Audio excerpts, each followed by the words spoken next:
आदरणीय सभापति जी, आदरणीय सभी सम्माननीय वरिष्ठ सांसदगण, सबसे पहले मैं आदरणीय सभापति जी को आपको इस सदन की तरफ से और पूरे देश की तरफ से बहुत बहुत बधाई देता हूं।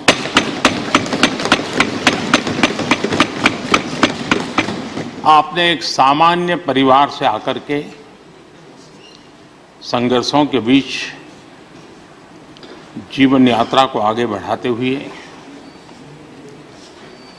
आज जिस स्थान पर प्राप्त पहुंचे हैं वो देश के कई लोगों के लिए अपने आप में एक प्रेरणा का कारण है। इस उच्च सदन में इस गरिमामय आसन को आप सुशोभित कर रहे हैं और मैं कहूंगा कि किठाना के लाल उनकी जो उपलब्धियां लोग देश देख रहा है तो देश की खुशी का ठिकाना नहीं है।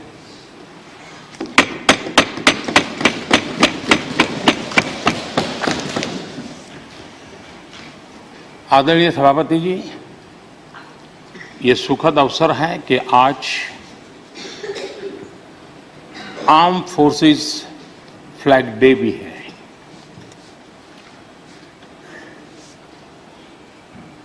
आदरणीय सभापति जी, आप तो झुंझुनू से आते हैं। झुंझुनू वीरों की भूमि है। शायद ही कोई परिवार ऐसा होगा कि जिसने देश की सेवा में अग्रिम भूमिका न निभाई हो। और ये भी सोने में सुहागा है कि आप स्वयं भी सैनिक स्कूल के विद्यार्थी रहे हैं। तो किसान के पुत्र और सैनिक स्कूल के विद्यार्थी के रूप में मैं देखता हूं कि आप में किसान और जवान दोनों समाहित हैं।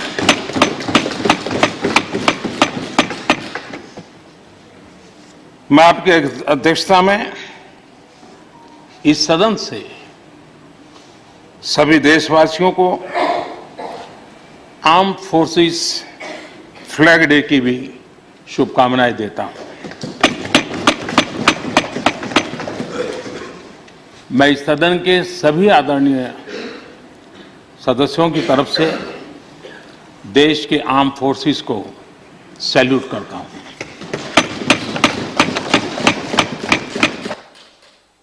सभापति महोदय, आज संसद का ये उच्च सदन एक ऐसे समय में आपका स्वागत कर रहा है जब देश दो महत्वपूर्ण अवसरों का साक्षी बना है। अभी कुछ ही दिन पहले दुनिया ने भारत को G20 समूह की मेजबानी का दायित्व सौंपा है। साथ ही ये समय अमृतकाल के आरंभ का समय है। ये अमृतकाल एक नए विकसित भारत के निर्माण का कालखंड तो होगा ही, साथ ही भारत इस दौरान विश्व के भविष्य की दिशा तय करने में भी बहुत अहम भूमिका निभाएगा। आदरणीय सभापति जी, भारत की इस यात्रा में हमारा लोकतंत्र, हमारी संसद, हमारी संसदीय व्यवस्था, उसकी भी एक बहुत महत्वपूर्ण भूमिका रहेगी। मुझे खुशी है कि इस महत्वपूर्ण कालखंड में उच्च सदन को आपके जैसा सक्षम और प्रभावी नेतृत्व मिला है। आपके मार्गदर्शन में हमारे सभी सदस्यगण अपने कर्तव्यों का प्रभावी पालन करेंगे।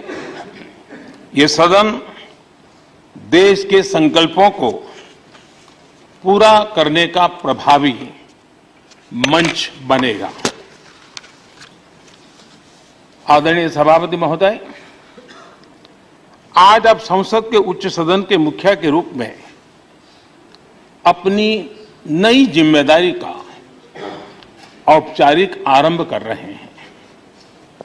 इस उच्च सदन के कंधों पर भी जो जिम्मेदारी है, उसका भी सबसे पहला सरोकार देश के सबसे निचले पायदान पर खड़े सामान्य मानवीय के हितों से ही जुड़ा है। इस कालखंड में देश अपने इस दायित्व को समझ रहा है और उसका पूरा जिम्मेदारी से पालन कर रहा है।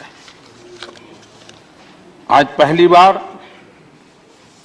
महामहिम राष्ट्रपति श्रीमती द्रौपदी मुर्मू के रूप में देश की गौरवशाली आदिवासी विरासत हमारा मार्गदर्शन कर रही है।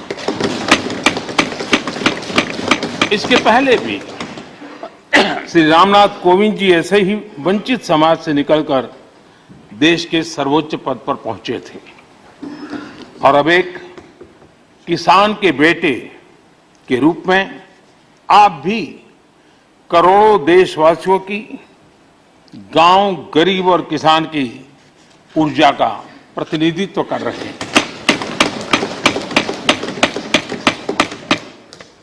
आदरणीय सभापति जी, आपका जीवन इस बात का प्रमाण है कि सिद्धि सिर्फ साधनों से नहीं, साधना से मिलती है। आपने वो समय भी देखा है जब आप कई किलोमीटर पैदल चलकर स्कूल जाते थे। गांव, गरीब, किसान के लिए आपने जो किया वो सामाजिक जीवन में रहे हर व्यक्ति के लिए एक उदाहरण है। आदरणीय सभापति जी, आपके पास सीनियर एडवोकेट के रूप में 3 दशक से ज्यादा का अनुभव है। मैं विश्वास से कह सकता हूं कि इस सदन में आप कोर्ट की कमी महसूस नहीं करेंगे।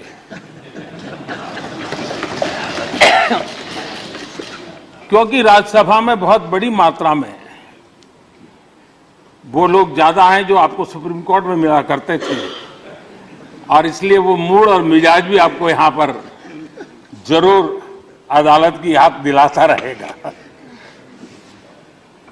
आपने विधायक से लेकर सांसद, केंद्रीय मंत्री, गवर्नर तक की भूमिका में भी काम किया है।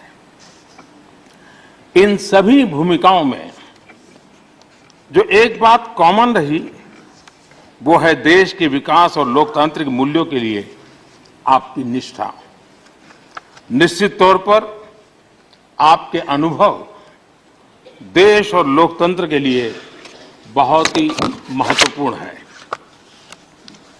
आदरणीय सभापति जी, आप राजनीति में रहकर भी दलगत सीमाओं से ऊपर उठकर सबको साथ जोड़कर काम करते रहे हैं। उपराष्ट्रपति के चुनाव में भी आपके लिए सबका वो अपनापन हमने स्पष्ट रूप से देखा। मतदान के 75% वोट प्राप्त करके जीत हासिल करना अपने आप में अहम रहा है। आदरणीय सभापति जी, हमारे यहां कहा जाता है नयति इति नायकः, अर्थात जो हमें आगे ले जाए वही नायक है। आगे लेकर जाना ही नेतृत्व की वास्तविक परिभाषा है। राज्यसभा के संदर्भ में ये बात और महत्वपूर्ण हो जाती है क्योंकि इस सदन पर लोकतांत्रिक निर्णयों को और भी रिफाइंड तरीके से आगे बढ़ाने की जिम्मेदारी है। इसलिए जब आपके जैसा जमीन से जुड़ा नेतृत्व इस सदन को मिलता है तो मैं मानता हूं कि ये सदन के हर सदस्य के लिए सौभाग्य है।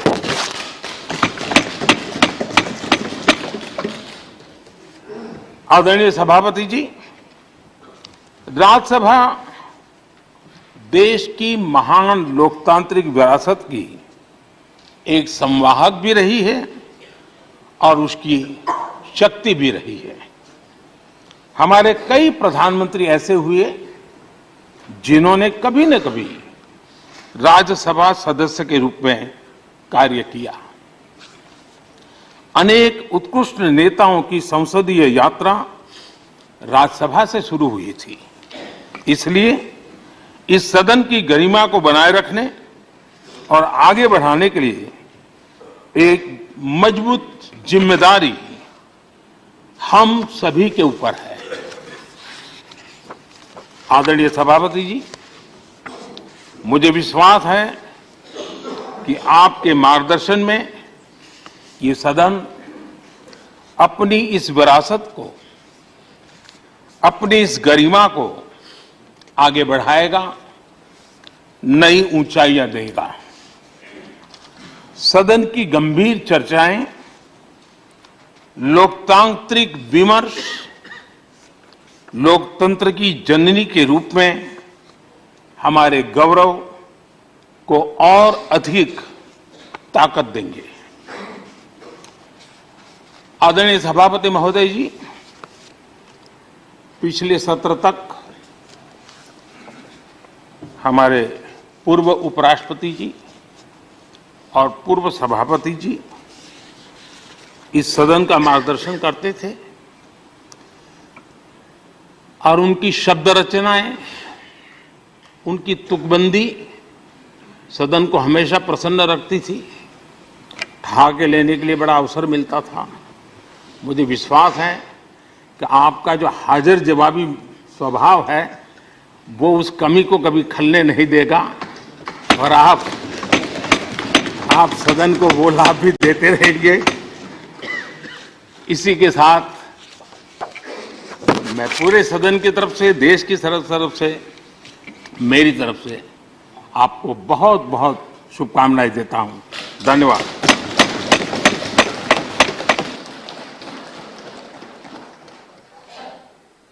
Honourable deputy chairman. आदरणीय सभापति जी, उच्च सदन राज्यसभा के आज उच्च आसन ग्रहण करने पर आपको बहुत बहुत बधाई। शीतकालीन सत्र के पहले दिन बहुत गर्मजोशी व आत्मीयता से आपका अभिनंदन। सदन के इतिहास में इस आसन पर बैठने वालों का गौरवपूर्ण इतिहास है। अपने अपने तरीके से सदन के कामकाज को सुचारू रूप से चलाने में सबका महत्वपूर्ण योगदान है। इनमें से कुछ लोग संसदीय बैकग्राउंड से थे, कुछ संसदीय जीवन के बाहर से भी आए, पर आपको पब्लिक और पार्लियामेंट्री लाइफ दोनों का विस्तृत अनुभव है। माननीय प्रधानमंत्री जी ने बहुत विस्तार से आपके जीवन के बारे में बताया। आप साधारण किसान परिवार में जन्मे, स्कूल की आरंभिक शिक्षा गांव में हुई। इसके बाद तरह तरह के संघर्ष व कठिनाइयों के बीच अपनी प्रतिभा के बल आप सैनिक स्कूल चित्तौड़गढ़ पहुंचे। वहां से प्रतिष्ठित महाराजा कॉलेज जयपुर से विज्ञान से स्नातक की पढ़ाई की। फिर लॉ की डिग्री आपने राजस्थान विश्वविद्यालय से ली। इसके बाद जिला स्तर से लेकर हाई कोर्ट और सुप्रीम कोर्ट तक लंबे समय तक वकालत की, यानी ग्रास रूट से लेकर ऊपर तक लीगल सिस्टम का भी लंबा और समृद्ध अनुभव आपको है। फिर आप विधानसभा और लोकसभा के सदस्य रहे। आप केंद्र सरकार में मंत्री रहे, जहां संसदीय मंत्रालय का कामकाज आपने संभाला। इसके बाद राज्यपाल का दायित्व भी संभाला। इस तरह गांव के परिवेश से निकलकर लीगल और संसदीय क्षेत्रों का लंबा और समृद्ध अनुभव लेकर आज आप इस मुकाम पर पहुंचे हैं। पुनः आपका अभिनंदन और बहुत बधाई। ऐसा मानता हूं कि आपके रिच एक्सपीरियंस के साथ लंबा सार्वजनिक जीवन आपको इस सदन के संचालन एवं माननीय सदस्यों के संरक्षक जैसी चैलेंजिंग भूमिका का बहुत बेहतर ढंग से निर्वाह में मदद करेगा। आपके सौम्य स्वभाव और व्यवहार कुशलता के संदर्भ में हिंदी मुहावरे को पुनः मैं रिपीट कर रहा हूं, जो माननीय प्रधानमंत्री जी ने कहा, सोने पे सुहागा जैसी बात है। सदन के कामकाज में हम सबका सहयोग आपको हमेशा मिलेगा। आपको पुनः बधाई व शुभकामनाओं के साथ अपनी बात खत्म करता हूं। आपने बोलने का मौका दिया, बहुत बहुत धन्यवाद। Honorable Leader of the Opposition.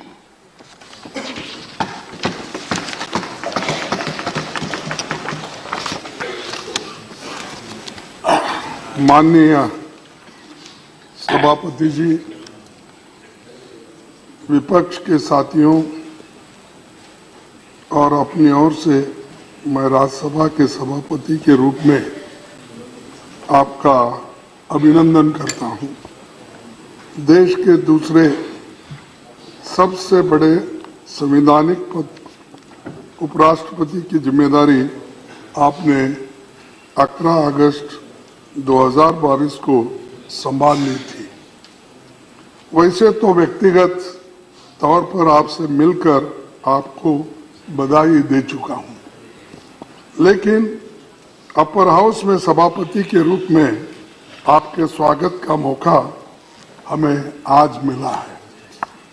प्रधानमंत्री जी ने आपके कामकाज के बारे में और व्यक्तित्व के बारे में बहुत कुछ हमें बताए और बहुत कुछ रोशनी उन्होंने डाली।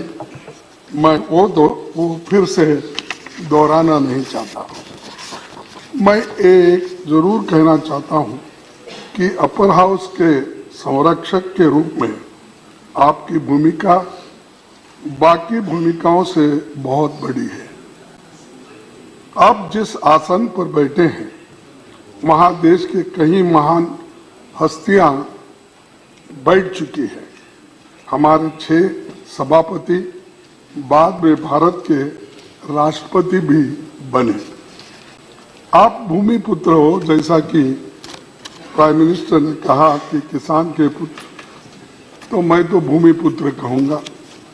राजस्थान के एक गांव से उपराष्ट्रपति और राज्यसभा के सभापति जैसे बड़े ओहदे तक आप पहुंचे हैं। संसदीय परंपराओं को आप समझते हैं। 9वीं लोकसभा में आप चुने गए थे और पार्लियामेंट्री अफेयर्स मिनिस्टर में उपमंत्री रहे थे। राजस्थान विधानसभा में एमएलए और पश्चिम बंगाल में कई सालों तक आप राज्यपाल रहे। कोऑपरेटिव मूवमेंट में और कई खेल संगठनों में आप जुड़े रहे। पढ़ने लिखने में आपकी रुचि है। आपका प्रोफाइल बहुत बड़ा है। मैंने पढ़ा, हमारे देश में संविधान सबसे ऊपर है। संसद के लोकतांत्रिक व्यवस्था का आधार स्तंभ है। संसद के पास संविधान संशोधन का भी अधिकार है। राज्यसभा और लोकसभा मिलकर भारत की संसद बनती है। कोई अकेला सदन खुद में पूर्ण नहीं है। संविधान के दायरे में दोनों सदनों को अपनी प्रक्रिया और नियम तय करने का अधिकार आपको है। हमारी संसदीय प्रणाली में राज्यसभा को चेंबर ऑफ आइडियाज या विचारों का सदन कहा जाता है। ये परमानेंट हाउस है और राज्यों का प्रतिनिधित्व करता है। राज्यों की राजनीतिक तस्वीर यहाँ नजर आती है। शुरुआत से ही संसदीय क्षेत्र के तमाम दिग्गज यहाँ की शोभा बढ़ाते रहे हैं। राज्यसभा ने भारतीय लोकतंत्र में संवाद की परंपरा को मजबूती दी है। अलग अलग विचारधाराओं की राजनीति का केंद्र होने के बाद भी यहाँ सबका लक्ष्य देश की तरक्की और उन्नति के बारे में हम हमेशा सोचते रहते हैं और सभी यही चाहते हैं जनता के सवालों पर गंभीर चर्चा हो और समस्याओं का समाधान निकालें। आपको सभा के दोनों पक्षों की हालत, नियमों, मेंबर्स के अधिकारों और भावनाओं की जानकारी है। जैसे संसद दो सदनों के मिलकर बनती है, उसी तरह लोकतंत्र सत्ता पक्ष और विपक्ष के दो पहियों पर चलता है। दोनों का अपना महत्व है, इसीलिए तो लोकतंत्र, इसी को तो लोकतंत्र यशस्वी बनाया जा सकता है।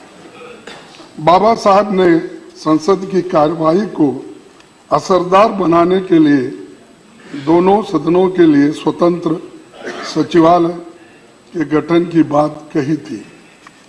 पंडित जवाहरलाल नेहरू जी के प्रयासों से राज्यसभा सांसदों को पब्लिक अकाउंट्स कमेटी और कमेटी ऑन पब्लिक अंडरटेकिंग्स जैसी फाइनेंशियल समितियों की सदस्यता मिली थी।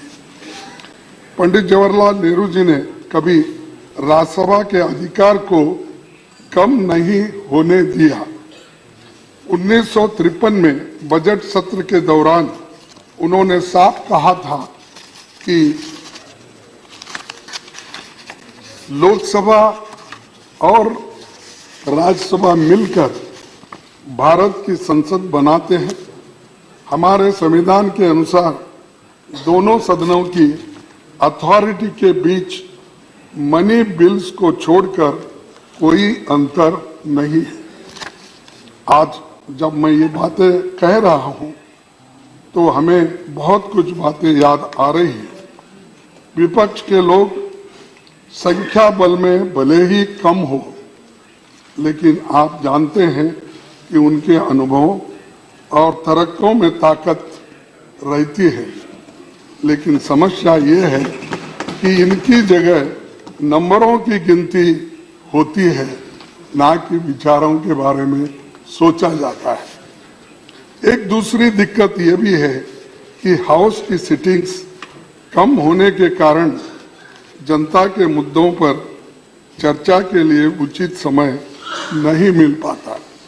गरीबों, दबे कुचले और एससी एसटी, किसानों और अत्याचार के शिकार महिलाओं की हालत पर ढंग से बातें नहीं रख पाते और बिल्स भी बहुत जल्दबाजी में पास होते। पहले जहां संसद में साल के 100 दिनों से ज्यादा चलती थी, अब 60 से 70 दिन भी नहीं चल पाती। लेकिन हमारी आबादी, अपेक्षाएं और समस्याएं बड़ी है। पिछले एक दशक का आंकड़ा देखें तो 2012 में संसद की सबसे ज्यादा 74 सिटिंग्स हुई थी। इसके बाद 2016 में 72 सिटिंग्स हुई।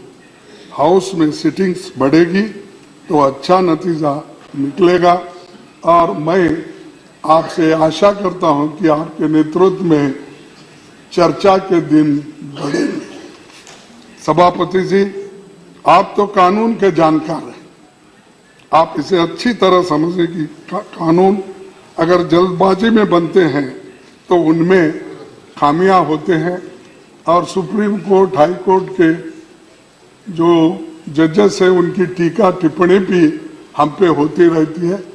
कई जजेस ने भी ये काम किया है, उनका सही तात्पर्य नहीं निकलता और ऐसे कानूनों की क्वालिटी पर सुप्रीम कोर्ट और हाई कोर्ट की टिप्पणियां करता है।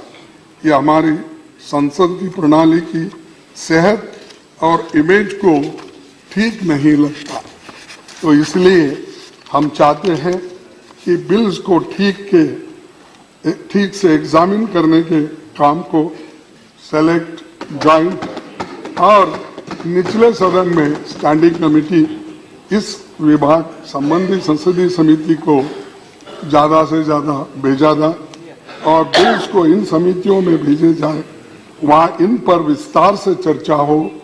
राज्यसभा का यही मुख्य काम भी है। मैं इस संदर्भ में 13 मई 1952 में हुई राज्यसभा की पहली बैठक में सभापति डॉक्टर राधाकृष्णन जी की कही इस बात को जिक्र करना चाहूंगा। उन्होंने कहा था, हमें इस देश की जनता के लिए ये बात न्यायोचित ठहराने के लिए पूरी ताकत के साथ जुट जाना चाहिए कि जल्दबाजी में पारित किए जाने वाले कानून पर रोक लगाने के लिए सेकंड चेंबर की जरूरत है। इसीलिए इसके अध्यक्ष भी अब आप ये सेकंड चेंबर के बने। इस मौके पर बहुत कुछ कहा जा सकता है, लेकिन मैंने कुछ बातें रखी है। उम्मीद करता हूं कि आप हमारी भावनाओं को समझेंगे। विपक्ष की ओर से हम यही कहना चाहेंगे कि आपको हम अपनी ओर से पूरा सहयोग देंगे।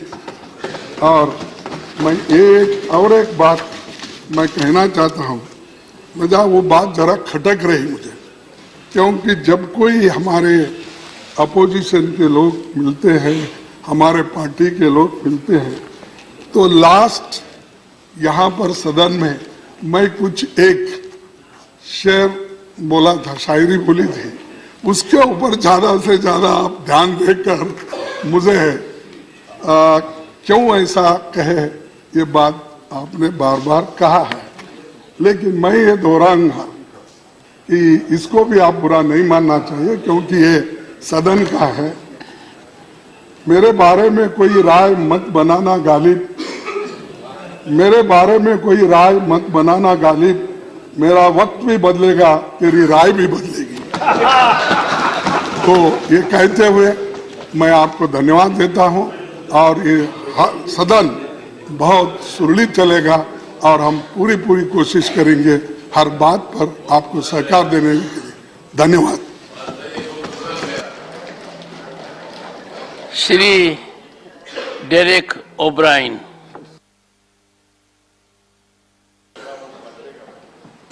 Just now I have informed the Secretary. Okay. First of all, on behalf of our party, All India Trinamool Congress, I extend warmest felicitations to your honor for being elected as the Honorable Vice President of India, as well as taking over the charge of the Honorable Chairman of this august House.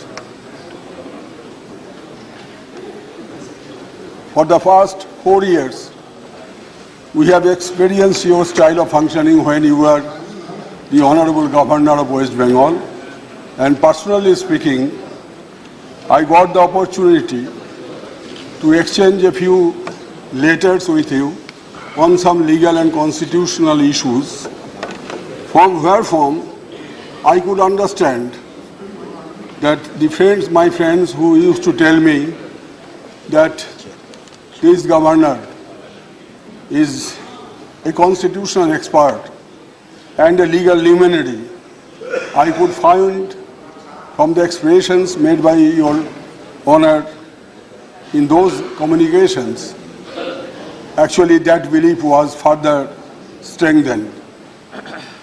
Now that your honor has taken over the charge of this august House, we submit to your honor with all grace that from now on, we believe, Hindi में तो कहावत है कि आप आए तो बाहर आए, तो we will expect that with your elevation to this position will help strengthen the conducive atmosphere of this august House, and both the treasury benches and the opposition bench will get adequate opportunity in the deliberations to be made on various issues, bills, etc.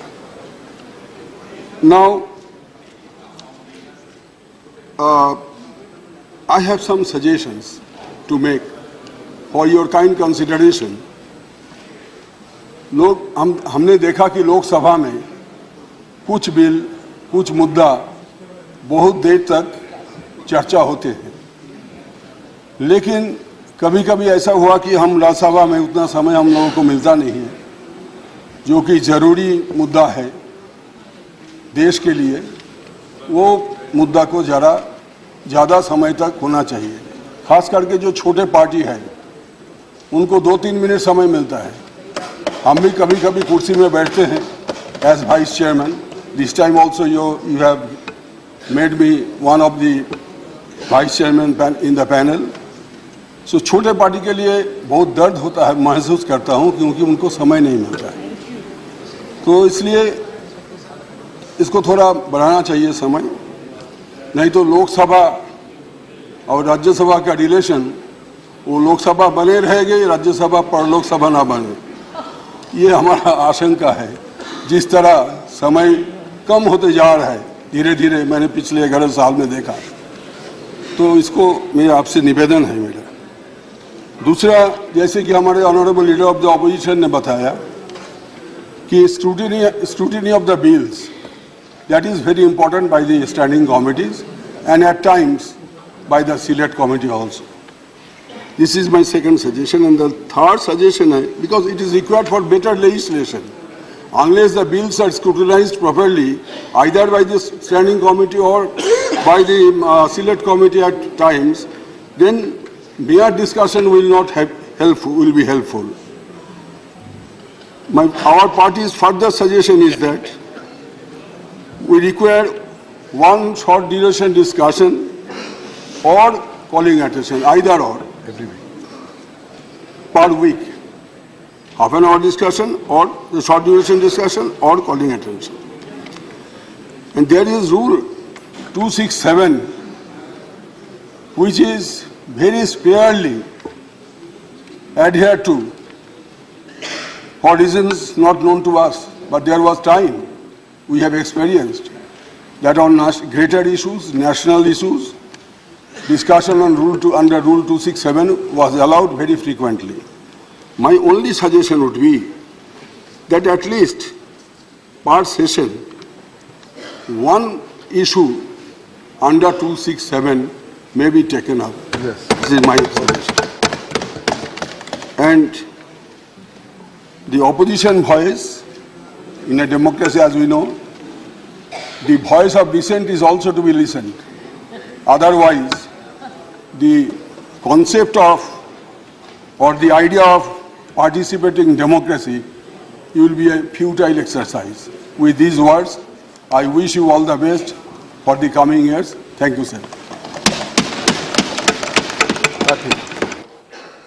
Shri Tiruchi Shiva. Thank you, Mr. Chairman, sir. Sir, I bestow upon you my profound wishes profusely on behalf of the DMK party on your assuming the chairman of the second chamber in the parliament.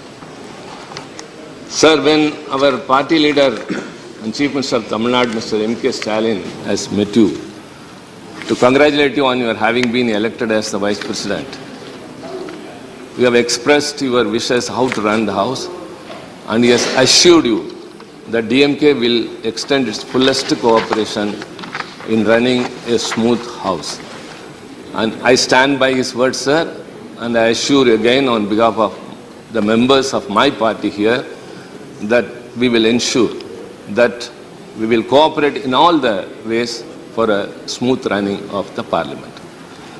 Sir, you are the 14th Vice President of the largest democracy in the world. Nowhere in any other democracy does this system exist. By virtue of being the Vice President, you are a part of the executive. And as per the Constitution, you are the ex officio chairman of the Rajya Sabha, and by that, you are a part of the Parliament. So you wear two caps. You have dual capacity. You are a vice president and part of executive, and you are part of the parliament. Sir, everyone knows very well that you are an expert in the constitution. You are thorough with the constitution. For your legal track record is a very good example of that. And now we know, sir, during the intercession period, after you have won the elections, every day you were here in the parliament, attending the office, and now we are sure that you are thorough with the rules of the procedures and rules of conduct in the Rajya Sabha. Sir, we expect a lot from you. We expect you to be impartial. The opposition parties should have the equal share as that of the treasury benches, and the numbers of the members in the House should not decide the quality of the debate. Sir, I have met you twice at your residence and yesterday in the BSc. And both the three occasions have made me to realize, which was very consoling, that you have very great concern for the smaller parties in the parliament. The nominated members, the independent members, and members who represent the smaller numbers in the party. Their party may be bigger outside, but their numbers will be lesser here. So you said that time should be distributed to all of them, and that was a great consolation to all of us, because we were suffering all these days only because of that. Sir, we hope that the coming days would be very bright. Sir, India is the largest democracy, and the parliament is the debating forum. And you asked me when I met you first, what is the way to avoid members to come into the well of the house? So you have inferred rightly what is happening here than what should not. So I told you very simply, if we are heard, we won't be compelled to come to the well of the house. Beautiful. Members of the parliament come here to voice the people, their issues, their concerns. And we are not, when we are not heard or when we are not led to speak, we have to resort to democratic process of coming to the well that has happened for years together. So, sir, I think whenever we have an issue and we raise to say something, if we are heard for a minute or two, automatically we will cool down since we have let out our feelings. Sir, we have very much hope upon you, sir. And I should say that Maya Angelou, when Mr. Clinton took his office, what she said, the great African-American poet said, sir, with the grace of you, look upon the country, look upon our faces, and simply with hope say, good morning. Every new year dawns with a hope that the next year will be very prosperous. So every day dawns that the day will be very bright. And I wish you good morning every day, sir. And you also please wish us good morning. Not only that, ensure us that the parliament will be very productive in the coming days. And we are very hopeful. And once again, sir, I assure you that DMK will extend its fullest cooperation. Thank you very much. Honorable former Prime Minister Shri S.D. Devgowda.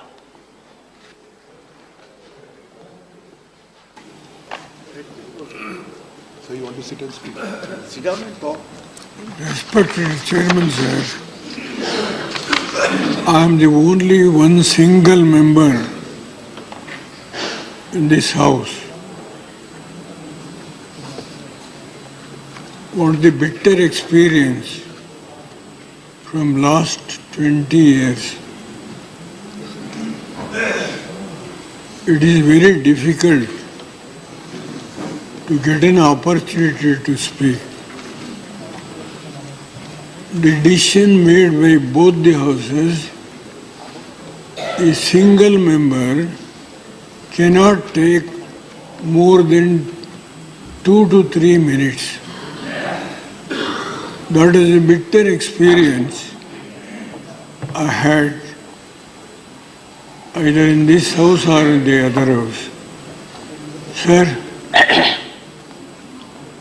being a farmer, coming from the rural area, I used to take a lot of time on the subject of farming community, on the subject of rural development.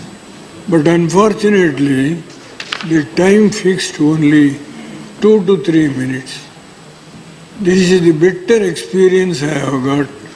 May I humbly request you, sir, whenever these issues are going to come, the experience I have got only 2 to 3 minutes, that should be reconsidered when a subject belongs to the rural India or the farming community.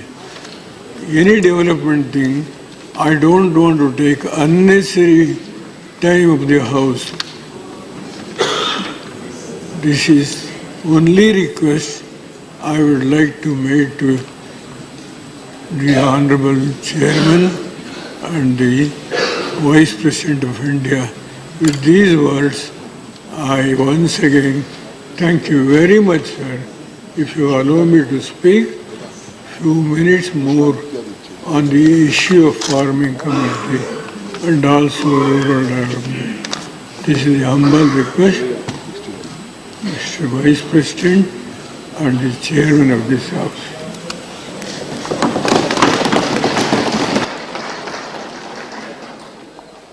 Shri Raghav Chadha.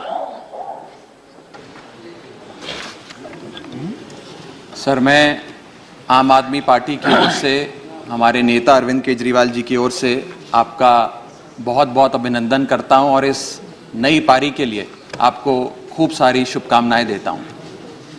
आपका सफ़र, जीवन का सफ़र एक बहुत बेहतरीन सफ़र रहा। एक साधारण से किसान परिवार में जन्म लेने के बाद आपने कई संघर्षों का सामना किया और एक विधायक के तौर पे, सांसद के तौर पे, मंत्री के तौर पे, राज्यपाल के तौर पे और अब देश के उपराष्ट्रपति के तौर पे, राज्यसभा के अध्यक्ष के तौर पे आपको अपनी सेवाएं देने का मौका मिला।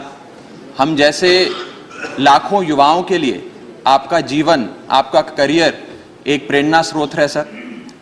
इसी के साथ साथ मैं एक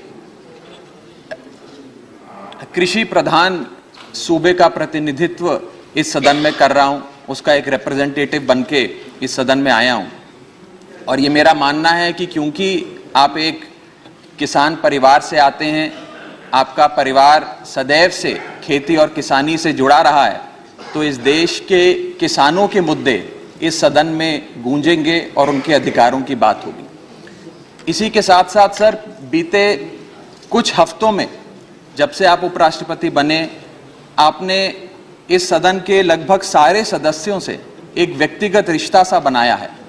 मुझे भी सौभाग्य मिला 2-3 बार आपसे मिलने का और जो प्यार, जो स्नेह, जो वार्मथ हमें आपसे मिली, मैं आज उसके आधार पे कह सकता हूं कि इस सदन के बहुत सारे सदस्य केवल पार्लियामेंट्री इश्यूज ही नहीं, बहुत सारे पर्सनल लाइफ के इश्यूज भी आपसे डिस्कस करने में हिचकिचाएंगे नहीं। सर, आप इस सदन के अध्यक्ष हैं, you are the eldest in the house. मैं सदन का सबसे कम उम्र का युवा सदस्य हूं, I am the youngest in the house. तो जो परिवार का सबसे बड़ा होता है वो परिवार के सबसे छोटे सदस्य का खास ख्याल रखता है सर। उसे ज्यादा प्यार देता है, उसे बोलने का ज्यादा मौका देता है, उसे ज्यादा इंटरवेंशंस देता है, उसके 0 आवर ज्यादा सिलेक्ट होते हैं, उसके स्टार क्वेश्चन ज्यादा लगते हैं और उसे थोड़ी शैतानी करने की भी छूट होती है। तो मैं ये उम्मीद करूंगा कि आपका विशेष प्यार और विशेष स्नेह हमारी छोटी पार्टी और सदन के छोटे सबसे युवा सदस्य होने के नाते मेरे प्रति रहेगा सर। आपको इस नई पारी के लिए ढेरों शुभकामनाएं, आपका बहुत बहुत अभिनंदन, बहुत बहुत स्वागत। Those whom I love and respect, they suffer the most. Dr. Sasmit Patra. माननीय अध्यक्ष महोदय, आज इस घड़ी में जब हम आपको स्वागत कर रहे हैं, मैं मेरे पार्टी बीजू जनता दल की तरफ से, हमारे माननीय नेता और माननीय मुख्यमंत्री श्री नवीन पटनायक जी की तरफ से हम आपको वेलकम करते हैं, अभिनंदन करते हैं और ये आश्वासन के साथ करते हैं मान्यवर कि जो लक्ष्मण रेखाएं हैं हमारी संसदीय विधि व्यवस्था की, वह लक्ष्मण रेखाओं को माननीय मुख्यमंत्री श्री नवीन पटनायक जी ने कभी लांघने का कोई स्कोप नहीं दिया और हमेशा से एक चीज हम सबको भी कहा है कि भी जब भी संसद में जाओ मर्यादाओं की रक्षा करो और संसद उचित तरह से चल सके इसका पूरा कोशिश करो। तो ये अवसर मैं लेना चाहता हूं मान्यवर, आपकी अध्यक्षता में, आपके मार्गदर्शन में बीजू जनता दल इस सदन में जो गरिमा है उस गरिमा को रखते हुए हमारे माननीय नेता श्री नवीन पटनायक जी के मार्गदर्शन में जो हमने सीखा है उसके साथ हम इस सदन को स्मूथली और सुचारू रूप से चलाने में आपका पूरा सहयोग देंगे। मान्यवर, मैं ये अवसर लेना चाहता हूं ये कहने के लिए that you are an distinguished man of law who is presiding on the highest house of law making, and as the distinguished man of law presiding over the house of law making, आपकी जो rich experience है, जो vibrancy है, वो हम सबको एक अवसर देगा और सीखने के लिए।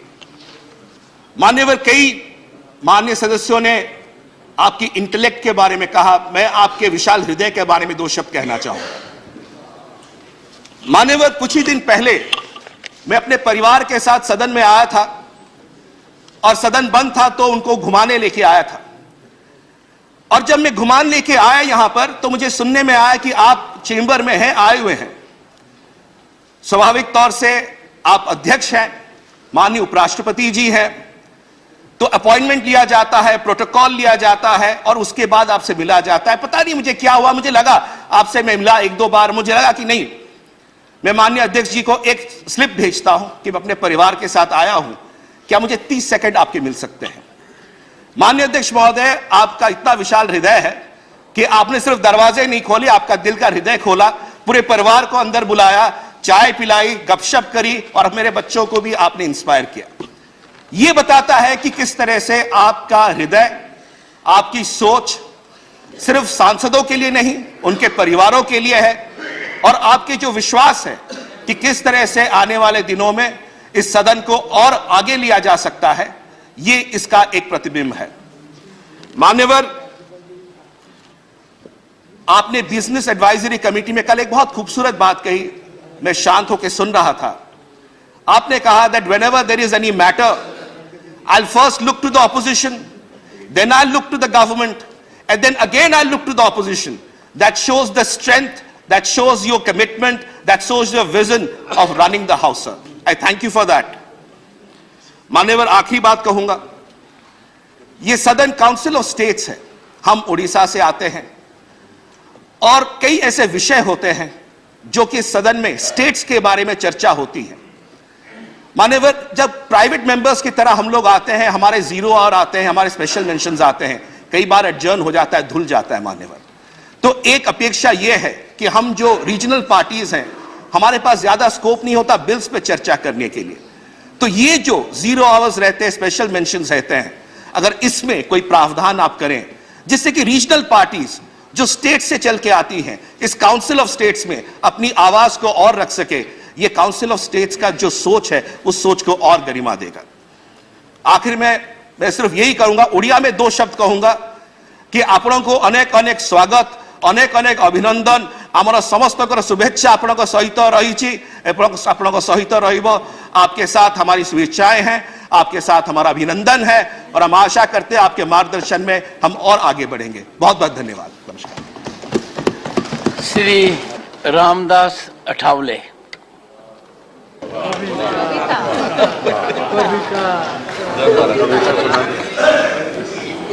आदरणीय महोदय,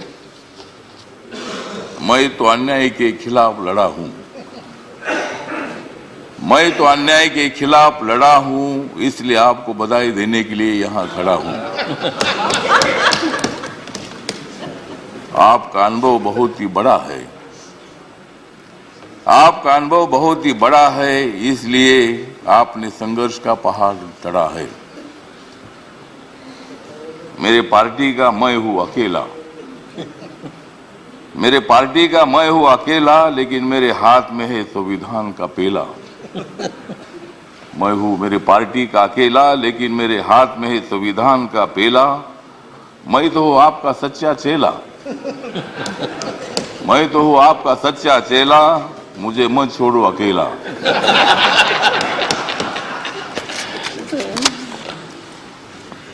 जिन्होंने उपराष्ट्रपति का सर किया है गढ़,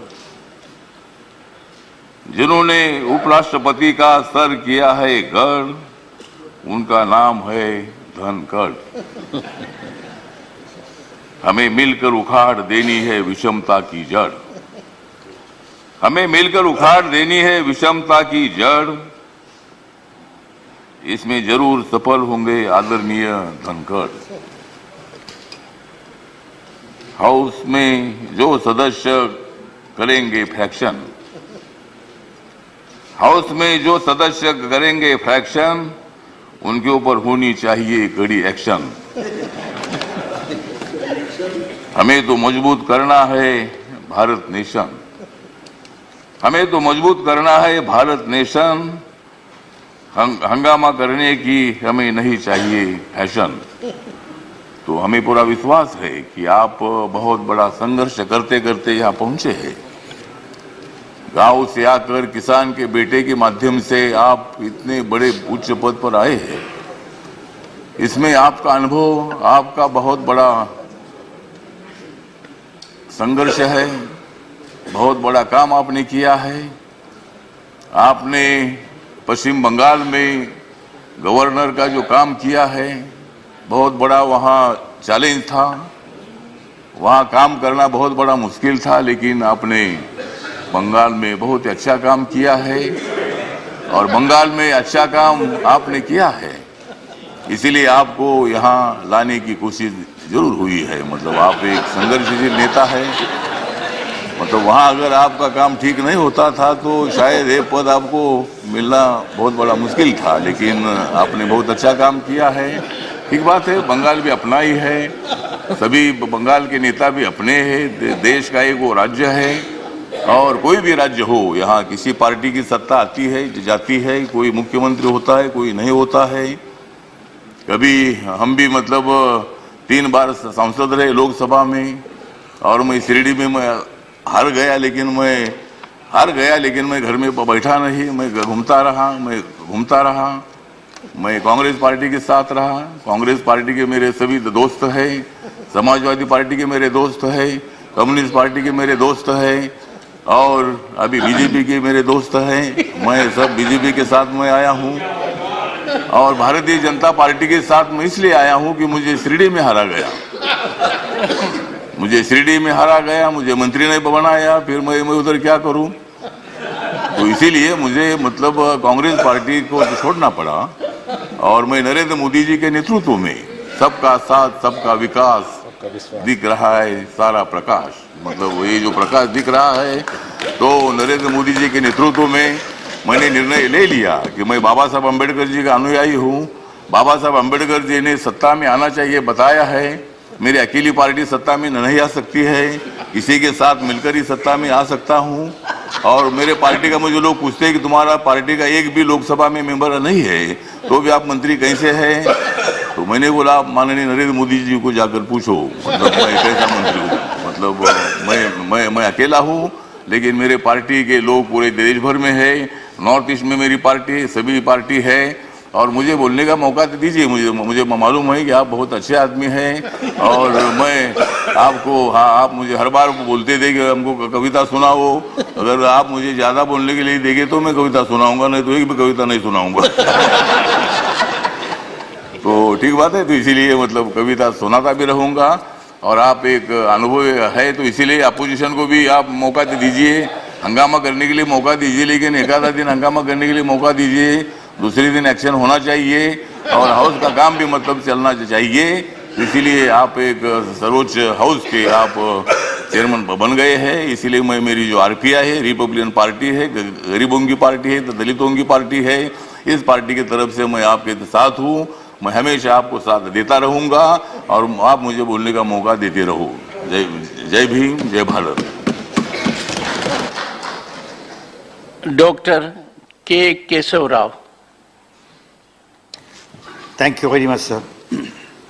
First of all, without risking the reputation, I would share the sentiments expressed by all my colleagues regarding your personality and the challenges that this House is going to perhaps throw at you. The little experience that I had yesterday with you, interface, in the BSc, assures me that things are going to be very peaceful and very normal. This I say, repeating, of course, what my honorable colleague said. You would look to the opposition first, to the ruling party, no doubt, because they have to respond, then go back to the opposition. This fulfills the very spirit of parliamentary democracy. We had the other day, yesterday morning, we had an all-party meeting. The total brunt of the discussion was this parliament should represent the voice of the opposition. This came from the TMC. I would rather say it is not opposition, but voice of the people, the sufferers, the people who are suffering. So everybody must get some chance to speak.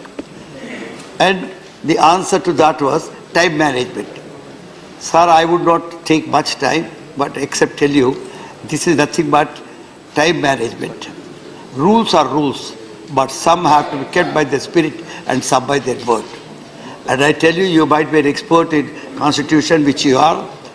We would not like to tell it, but always the rules of the constitution is not going to pay at all in a deliberations like this. We need to understand the mood of the people, the spirit of their saying, and also the needs, because we are not at crossroads, we are at crossroads. Total things are crossed. So things require entirely different light. Sir, as far as the last sentence, I would say, there seems to be a big discussion yesterday morning and also yesterday evening with you on the small parties. Sir, we are small parties, no doubt, but in relative term, small is a very relative term. But what I am concerned is about the union territories, northeastern states, where the membership is only one. This is not small party, it is all the party. So they need, it is a council of states. If the state is not represented in the council of states, there cannot be greater perplexing paradox than that. So we need to see in the small parties, we forget about them. We need to look to them from an entirely different angle because they need to be represented in this house. With these words, I tell you, sir, your wisdom and yesterday's your professorial talk to us on the constitutional ethos give us, reassure us. And I tell you, while sharing all the sentiments, I say it was understated because you deserve more than that. Thank you very much. Shri Premchand Gupta. आदरणीय सभापति महोदय, संसदीय लोकतंत्र के इस गरिमामयी पद पर आप आसीन हुए, इसके लिए मैं आपको मेरी तरफ से, मेरी पार्टी की तरफ से और हमारे राष्ट्रीय अध्यक्ष माननीय लालू प्रसाद जी की तरफ से बहुत बहुत बधाई और शुभकामनाएं देता हूं। श्रीमान जी, राष्ट्र के उपराष्ट्रपति और इस सभा के अध्यक्ष के रूप में हमें पूरी उम्मीद है कि आपके नेतृत्व में बहुत ही सुचारू रूप से ये सदन चलेगा, ऐसी पूरी आशा है। श्रीमान जी, आप ग्रामीण परिवेश से आते हैं, किसान परिवार से हैं, आपने बड़े संघर्ष किए हैं। मेरा सौभाग्य है कि मैं आपको पिछले 35 साल से जानता हूं। श्रीमान जी, मैंने आपका वो सफ़र देखा है कि आप किस प्रकार से आपने सभी बाधाओं को पार करते हुए और अपने लक्ष्य को हासिल किया। आप एक ट्रू कर्मयोगी हैं। आप श्रीमान जी, आप बहुत बड़े एक कानून के ज्ञाता हैं। आप यंगेस्ट स्टेज में आप देश के सबसे उच्चतम न्यायालय के आप सीनियर काउंसिल अपॉइंट हुए थे, ये एक बहुत ही सौभाग्य की बात थी। और श्रीमान जी, शायद बहुत लोगों को नहीं मालूम कि आप आर्बिट्रेशन, इंटरनेशनल और नेशनल आर्बिट्रेशन में आपकी बड़ी भारी एक्सपर्टाइज है। श्रीमान जी, ज़्यादा न कहते हुए मैं यही कहना चाहूँगा कि आपके नेतृत्व में इस गरिमामयी सदन का बहुत ही सुचारू रूप से संचालन होगा और हम सब लोगों को बात करने का, बोलने का मौका मिलेगा। इसके साथ एक बार फिर आपको बहुत बहुत बधाई देता हूँ। धन्यवाद। Shri Elamaram Kareem.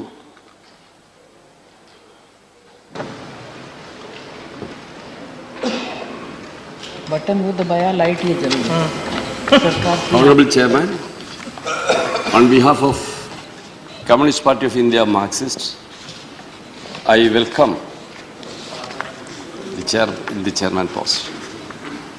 Sir, as a well-experienced parliamentarian, I hope you can uphold the glorious past of our parliament.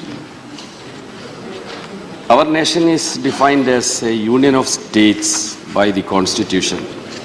Each member represents each states. The principles of Constitution such as federalism, secularism, democracy and social justice are to be protected. If these principles are undermined, it may affect the unity of our nation. I hope, under your leadership, upper house of our parliament will discharge its duties, strictly honoring the Constitution principles and rules of business. I am very proud to welcome you, sir, because you are coming from a farming community who are the annadatas of this country. Legislation is the prime duty of Parliament, so continuous disruption should be avoided. When I met you personally, you requested the functioning of the House should not be disrupted. I agree with you. But for that, the legislation process should be undertaken through a democratic process, strictly through democratic process. People's burning issues are to be reflected in the House. For that, ample opportunity should be obtained for the members. Debates on different issues will be done here in a healthy manner. Important bills should be referred to standing committees or select committees for scrutiny, which are nowadays not happening in this House. Nowadays, it is very unfortunate that Parliament's scrutiny is neglected. Sir, I hope you can uphold the concept of the Constitution and principles of democracy, and the number is only the issue here, sir. Whether large number or small number, every group and party and individuals are to be respected and should be given opportunity to raise their reasonable issues in this House. I also request the Honorable Chairman of the House and the ruling bench, please cooperate with the Chairman and don't try to deface our Honorable Chairman. Thanking you, sir. Shri Ramnath Thakur.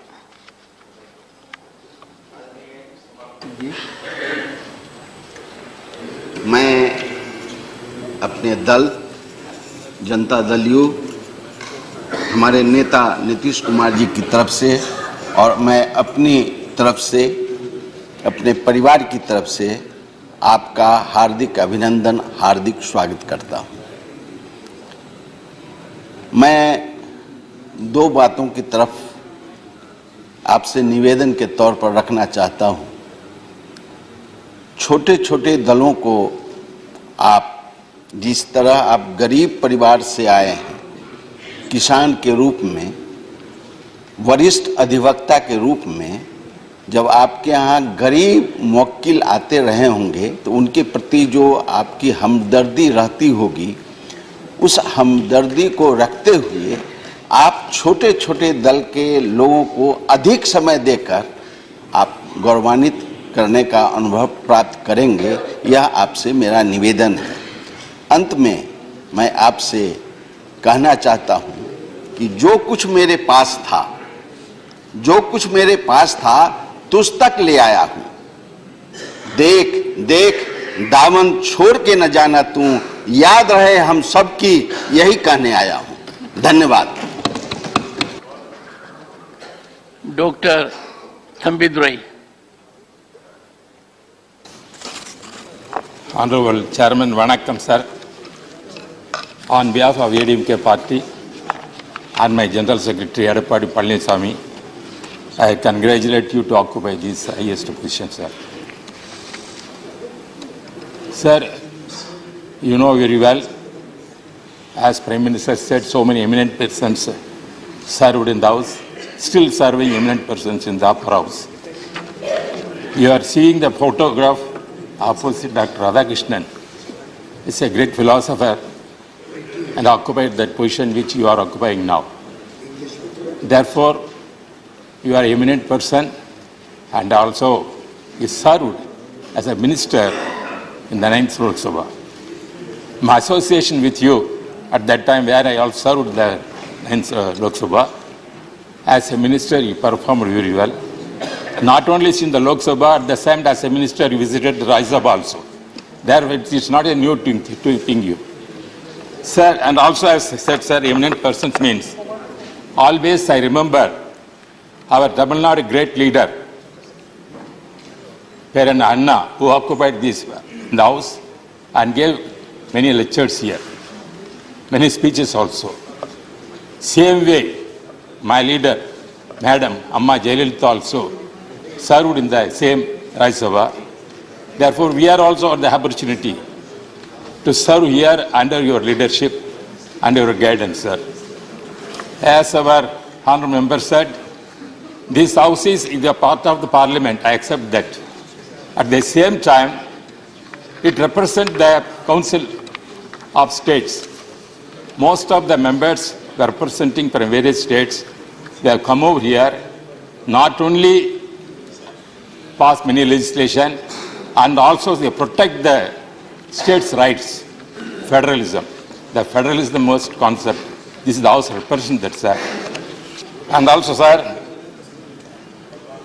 as others said about you, you are coming from an agriculture family and also became eminent lawyer and also served as a med minister also. Therefore, you know very well about the sentiment of the house. As other members said, sometimes may be small number here, sometimes may large number also. In the politics, it may change. Therefore, small numbers cannot be treated as small members because people are always with the small members also in the high level. That is the position in democracy.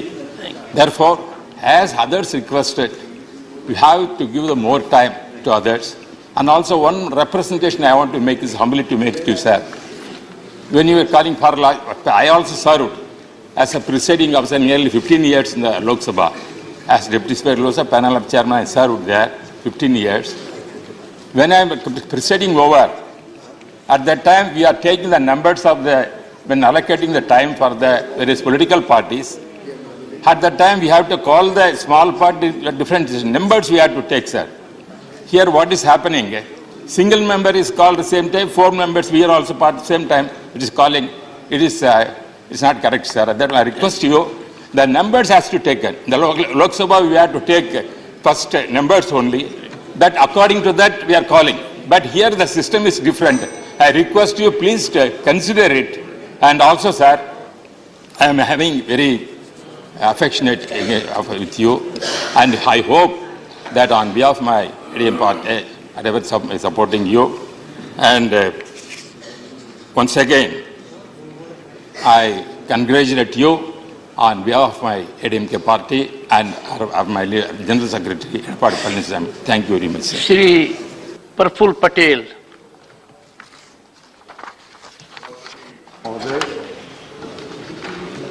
मेरे सभी साथियों के जज्बातों के साथ अपने जज्बात भी जोड़ते हुए आपको बहुत बहुत शुभकामनाएं, बहुत बहुत बधाई इस उच्च पद को ग्रहण करने के लिए। मेरा सौभाग्य रहा है कि आपके साथ 1989 से आपका और मेरा बहुत नज़दीक का संबंध रहा है और इसलिए आपके व्यक्तित्व को, जैसे कई लोगों ने अपने अनुभव में कहा, मैं भी उस बात को समझता हूं और जोड़ता हूं।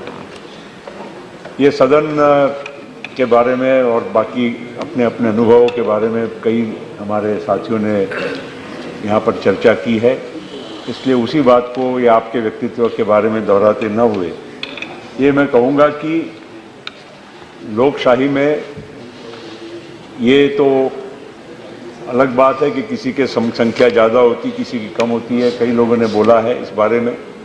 देवेगौड़ा जी जैसे वरिष्ठ हमारे पूर्व प्रधानमंत्री जी ने भी अपनी बात कही। कभी हम भी पहली पंक्ति में बैठते थे, आज तीसरी पंक्ति में बैठते हैं। तो ये तो खैर समय समय की बात है, लेकिन अनुभव का कोई और पर्याय नहीं होता है। अनुभव का कुछ न कुछ फायदा अनुभव का इसका लाभ इस सदन ने लेना चाहिए और आप इस बात को भली भांति समझते हैं। इसके बारे में आपसे मेरी व्यक्तिगत चर्चा में भी इस बात को आपने हमेशा मान्यता दी है। केवल इतना ही कहूँगा कि आज तो आपको बड़ा वेल डिसिप्लिन क्लास यहाँ नज़र आ रहा है। मुझे आज तो शिस्तबद्ध आपको सब लोग दिख रहे हैं। पहला दिन है, इसलिए आपके सम्मान में कोई व्यवधान नहीं आने वाला है, लेकिन निश्चित लोकतंत्र में ये सब बातों का आपको भी धीरे धीरे, जो आपने टीवी में देखा या आपके पुराने अनुभव में आपने जो देखा होगा, उसका कहीं ना कहीं आपको यहाँ पर ट्रेलर दोबारा दिखेगा जरूर, इसमें कोई शक नहीं है।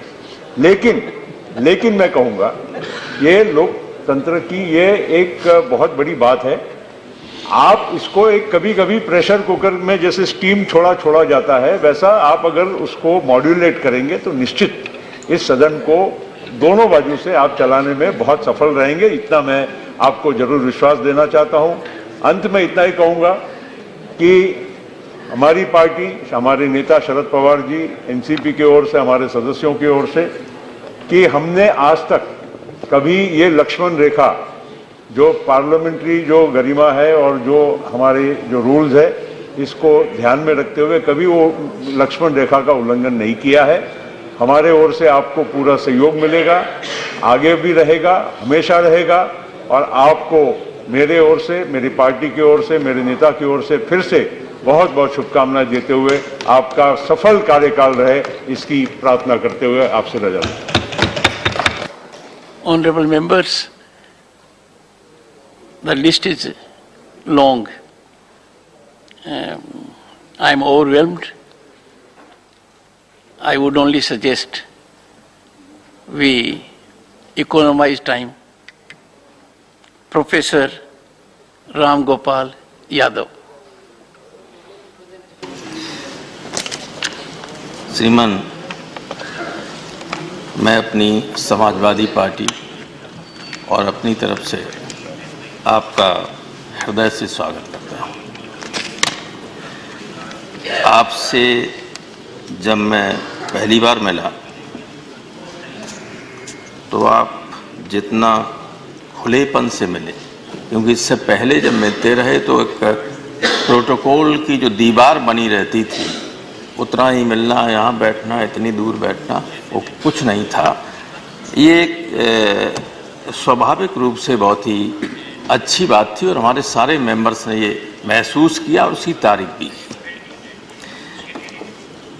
जहाँ तक के इस सदन की बात है, एक बात मैं आपको बताना चाहता हूँ कि जब यहाँ बात होती है तो सब लोग सैद्धांतिक रूप से कहते हैं कि मैं सहयोग करूँगा, मैं सहयोग करूँगा, मैं सहयोग करूँगा, और कल आप देखेंगे बहुत सारे लोग सहयोग नहीं करेंगे। कारण ये होता है कि बहुत सारे ऐसे मुद्दे होते हैं जो जन आकांक्षाओं के खिलाफ होते हैं, या तो गवर्नमेंट के आदेश या फैसले या कोई बिल जो आ रहे हैं उनमें ऐसे प्रोविजंस होते हैं जो आम लोगों के हितों को एडवर्सली प्रभावित करने जा रहे होते हैं।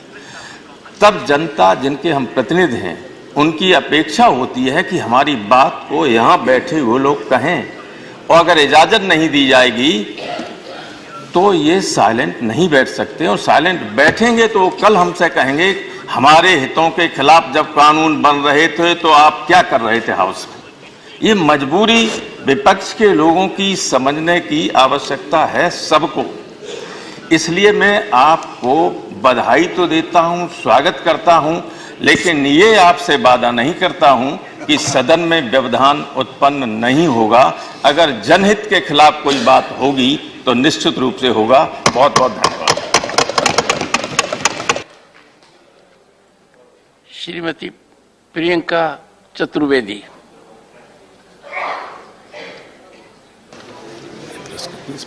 सर, इस पे मेरा 2-1, हाँ, thank you. Honourable chairman sir, मैं अपनी पार्टी की तरफ से, शिवसेना की तरफ से और पार्टी के अध्यक्ष श्री उद्धव बाला साहेब ठाकरे जी की तरफ से आपको बधाई देना चाहूँगी और आपको शुभकामनाएं भी देना चाहूँगी कि आने वाले समय में आपका एक फ्रूटफुल टेन्योर रहे, सक्सेसफुल टेन्योर रहे। Sir, Rajya Sabha council of states है। हम सब अपने अपने राज्यों से चुनकर आते हैं। राज्यों की जो तकलीफ़ें हैं, जो दिक्कतें हैं, हम उसको एक नेशनल लेवल पे लाकर उसके पे व्यापक चर्चा चाहते हैं। और राज्यसभा एक सबसे इम्पॉर्टेंट प्लेटफॉर्म है जहां हम अपनी राज्यों की दिक्कतें बता सकें। दुर्भाग्य ये है कि आजकल सुनवाई कम होती है और आरोप ज़्यादा लगते हैं। तो आपसे, आपकी तरफ देखकर मेरी बस यही उम्मीद रहेगी कि आप इस पर संज्ञान लेंगे, विपक्ष को भी बोलने का मौका मिलेगा। साथ ही साथ बहुत माननीय सांसदों ने कहा कि हम लक्ष्मण रेखा नहीं पार करना चाहते हैं और लक्ष्मण रेखा पार भी नहीं करते हैं। कोई भी यहाँ पर विपक्ष में, मैं मानती हूँ, लक्ष्मण रेखा नहीं पार करना चाहता है। पर सर, जब अहंकार धर्म के ऊपर हो जाता है तो लक्ष्मण रेखा पार करना विपक्ष की जिम्मेदारी हो जाता है। तो वो काम हमने निभाया है, निभाते रहेंगे और उम्मीद है कि आपके एक्सपीरियंस को आप ध्यान में रखकर हम सभी को हमारी पार्टी की बात रखना, हमारे राज्य की बात रखने का महत्व देंगे। बहुत बहुत धन्यवाद sir, thank you so much. Shri Vinoy Viswam. Thank you, sir. Sir, I welcome you. I bow my head before you, and I wish you all possible cooperation. Sir, I may request you, kindly cooperate with us, to cooperate with you. When I say this, I mean not only you, the government also has to cooperate with us. So we are here to raise the voice of the people, and we will be doing that task of ours. Sir, I represent a small party, but I believe the small party is a great party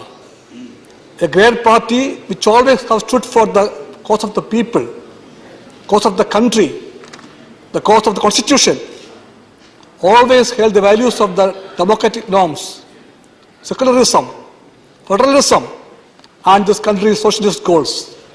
With this we came here, and we have a right here, a duty here, to raise those tasks in our capacity as much as possible.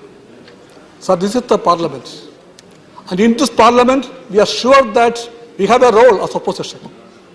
Only that role we will play here. We heard the Honorable Prime Minister in the morning.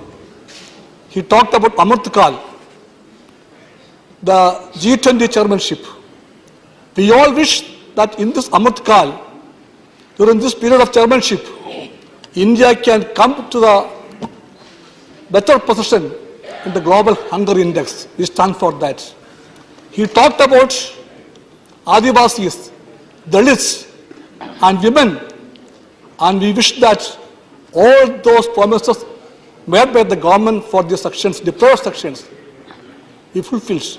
We argue for that, and for such activities, we expect that they will cooperate with us. Sir, you are a Kisan-oriented man. He also talked about the Kisan. We have a request. Kindly legalize the MSP for the Kisan. So the promise, sir, one more, sir. Sir, short duration discussion, calling attention, Rule 267, all these are in the rule book. We ask only those items in the rule book. But many a time, when it is denied, we have no other option but to raise the voice. Kindly help us not to raise the voice. Sir, one more thing, sir.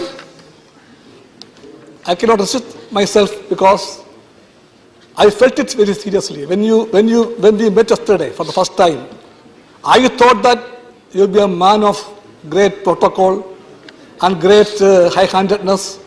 I came with that expectation. But you shattered all my expectations. You beheld me as a man known to me for so many years. I never expected a vice president, a chairman, to come to the car to see of a member. You did that. The first time yesterday, I talked to my wife. I never report my parliamentary experience to my wife on a day-to-day basis. When I see her, I tell her. But yesterday, I thought that I should talk to her. I told her I met the chairman. And I told, he asked about you. He asked about our daughters. He knows everybody. Then she asked me how. I don't know how, but that is you. And my party have great trust on you, sir. And with this words I conclude. Shri Ramji.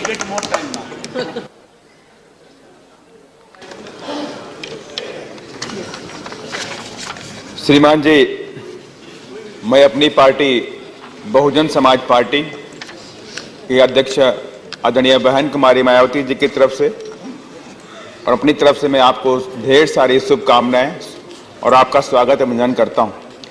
श्रीमान जी, आपका जीवन वाकई संघर्षपूर्ण रहा कि आपने संघर्ष के दौरान तमाम विभिन्न पदों पर रह करके आपने देश की सेवा की है और आज एक छोटे से गांव से निकल करके आप इस देश के उपराष्ट्रपति बने और राज्यसभा के आप अध्यक्ष भी हैं। वाकई ये आपका जो जीवन है, संघर्षपूर्ण जीवन, हम सभी लोगों के लिए एक प्रेरणादायक भी है और हमें पूरी आशा और विश्वास है कि आपका जो हम सब जो विपक्ष के भी लोग हैं और सत्ता पक्ष के भी लोग हैं, आपके लिए हम दोनों लोग बराबर ही हैं और तमाम ऐसे जनहित के मुद्दे आते हैं। हम लोग 0 आवर में हम लोग आपको एप्लीकेशन देते हैं बोलने के लिए, लेकिन तमाम उन मुद्दों पे हमें समय नहीं मिलता, हमारा नाम कर जाता है या समय नहीं मिलता, 10 लोगों का नाम सेलेक्ट होता है। तो मैं आपसे रिक्वेस्ट भी करूंगा कि 0 आवर में सभी सांसदों की जेन्युइन बातों को टाइम दें ताकि जनहित के मुद्दे हैं उनको यहाँ पे आवाज उठाई जा सके। इसके लिए मैं आपसे रिक्वेस्ट करूंगा और आपका लगाव हमारे पार्टी के संस्थापक माननीय श्री कांसीराम साहब के साथ बहुत रहा है और हमें पूरा विश्वास भी है आपका आशीर्वाद हम सब पर बना रहेगा। जी धन्यवाद। श्री कनक मेदला रविंद्र कुमार। कनक जी।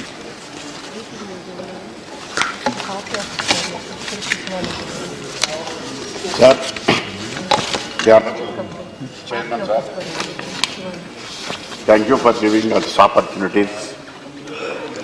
Sir, on behalf of Telugu Party and on behalf of our leader, Chandrababu Naidu, I congratulate you to see in the post and the chair. Sir, you hail from a remote village in Rajasthan and reached the heights of the second constitutional post of this as Vice President of this one. Sir, apart from that, you are a constitutional expert and also constitutional safeguard. You have filed a position to protect the safeguard the provisions of the Constitution. And sir, you belong to legal fraternity. I am very happy to know that you have practiced from Magistrate Court to District Court, High Court and Supreme Court. Sir, you know the importance of the time and giving the opportunity to the members and unlike advocates. If the advocate did not get an opportunity, did not allow by the judge to present his case, he may lose his case. So likewise, if the opportunity is being given to a member, then he will justify his, his duties as a member of the Rajya Sabha, and examining in the same point, similar point, I hope that you will give opportunity to the smaller parties, since I am the lone member from our party, and I expect that you will give sufficient time to participate in the debates and all citizens. Thank you, sir. Once again, congratulations. Good, sir. Shri Abdul Wahab. आदरणीय सभापति जी, मेरे तरफ से और my party Indian union Muslim league, मेरा party president Sadiq Ali Shihab तंगल से आपको कामयाब देते हैं। हम हिंदी में पहले दफा, अच्छा है ना, सुस्वागत। Great future for you. Okay, Hindi में पहले बार बात करता है इधर। मेरा DMK friends may not like this, but okay, Shivaji Salwai. Okay, I am last how many 12 years I am known as a 1-minute speaker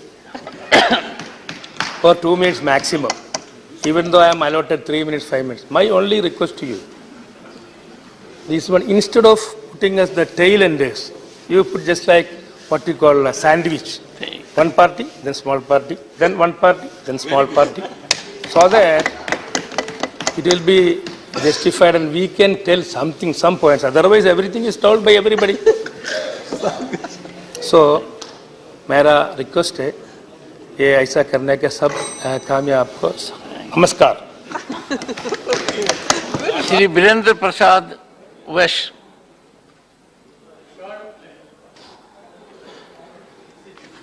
I, and on behalf of my party, AGP, Assam Gana Parishad, congratulate you for your election as the Vice President of India and Chairman of Upper House of our Parliament, sir.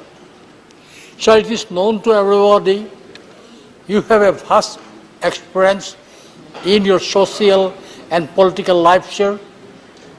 Started a career as a good lawyer. You served the nation as a law minister. You served the nation as a parliamentary affairs minister. Even you served the West Bengal as a governor of West Bengal, sir. Sir, it is a golden opportunity for us to welcoming you as a chairman of upper house of our parliament, sir. Sir, I am coming from the northeastern region of our country, sir. Sir, population structure of northeastern region, you cannot compare with the other parts of the country, sir. Our population is less, sir, which compare with the other state of our country, sir. So, I'd like to give one example. This is your first day, sir. Being a shortest population, Mizoram has only one member in Rajya Sabha, sir. Arunachal have a one member in Rajya Sabha, sir. Nagaland, only 2 members in Rajya Sabha, sir. Problem is that although they elected from their, it is a council of state, sir, they elected. Sir, the point is registered. Yes, the point is registered. They registered. They represent Mizoram, sir. It means 100% they have elected, but they treated us as a small party. They are not getting time to speak. I like to, my submission is that kindly allow all the small parties also keep some time. At least they can address problems faced by respective state, sir. With this, sir, I again welcome you and I wish all the success you as the chairman of the Rajya Sabha. Yes. Honorable Mr. Chairman, Chair, I'm so thankful to you for giving me this opportunity at the fag end of the discussion. Normally, we are the victims, small parties. Of course, we can express our views on this parliament, but whenever discussion takes place, the bigger parties are given more time, more than they deserve. The small parties, we should be given ample opportunity to protect the cornerstones of this constitution: secularism, federalism, social justice. Today we are standing at the crossroads of the history. Secularism has become a question mark. Social justice has become a question mark. So what we are going to do with these questions, and because brutal majority should not bulldoze the basic concepts of this constitution, particularly social justice and secularism. If it happens, then the future of the country, the integration of the country will become a question mark. This is my perception, and I am so thankful to you once again. You are a legal luminary, and you have been handling so many portfolios, and as a minister, as a parliamentarian, as a jurist. Therefore, we also expect justice from the chair. I once again extend my heartiest thanks and felicitations and congratulations to you for having become the chairman of this house. Thank you very much, sir. Sri J.K. Vasan. Diversity is the strength of our country, sir. This house represents that exactly, sir. The members of this house, sir, represents various states, villages, towns, district headquarters and cities, sir. People of those areas expect members to echo their voice. That is the expectation of the members, sir. You are a man of wisdom, sir. We are confident, sir, that you will definitely guide us getting the support of our people. Thank you, sir. Dr.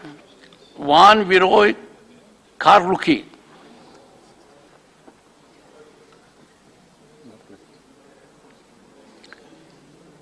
Sri K. Wallace Wana.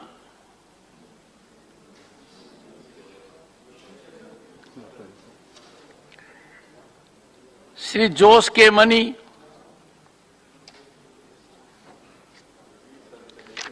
Sri Jayant Chaudhary. सभापति जी, मेरे लिए व्यक्तिगत तौर से बहुत खुशी का अनुभव हो रहा है कि आपके सानिध्य और नेतृत्व में मुझे इस सदन के एक सदस्य के तौर पर काम करने का मौका मिलेगा।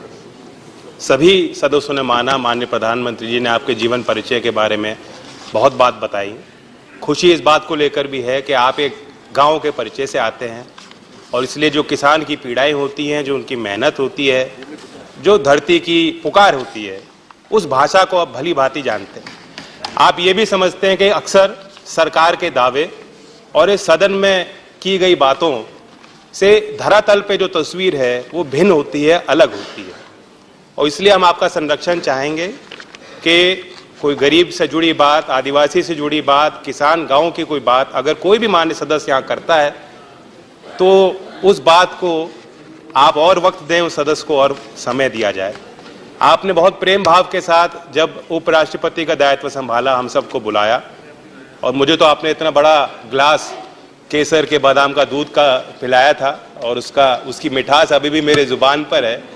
बस आपका संरक्षण और आशीर्वाद चाहेंगे कि समय समय पर कुछ मीठी, कुछ कड़वी बातें इस सदन में हम उठा पाए। धन्यवाद। Shri Ayodhya Reddy.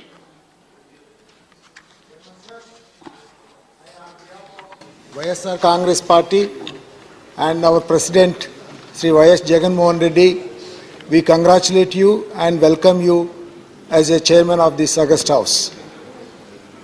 Sir, you are a role model when we look at your personal life, you know, the discipline, the commitment, the hard work with which you have grown, and also the professional life in which your wisdom and your experience, expertise was contributed, and then your social contributions that we have seen, and also the political contributions and the rich experiences that you have seen and served this nation makes you the real, the role model for this country.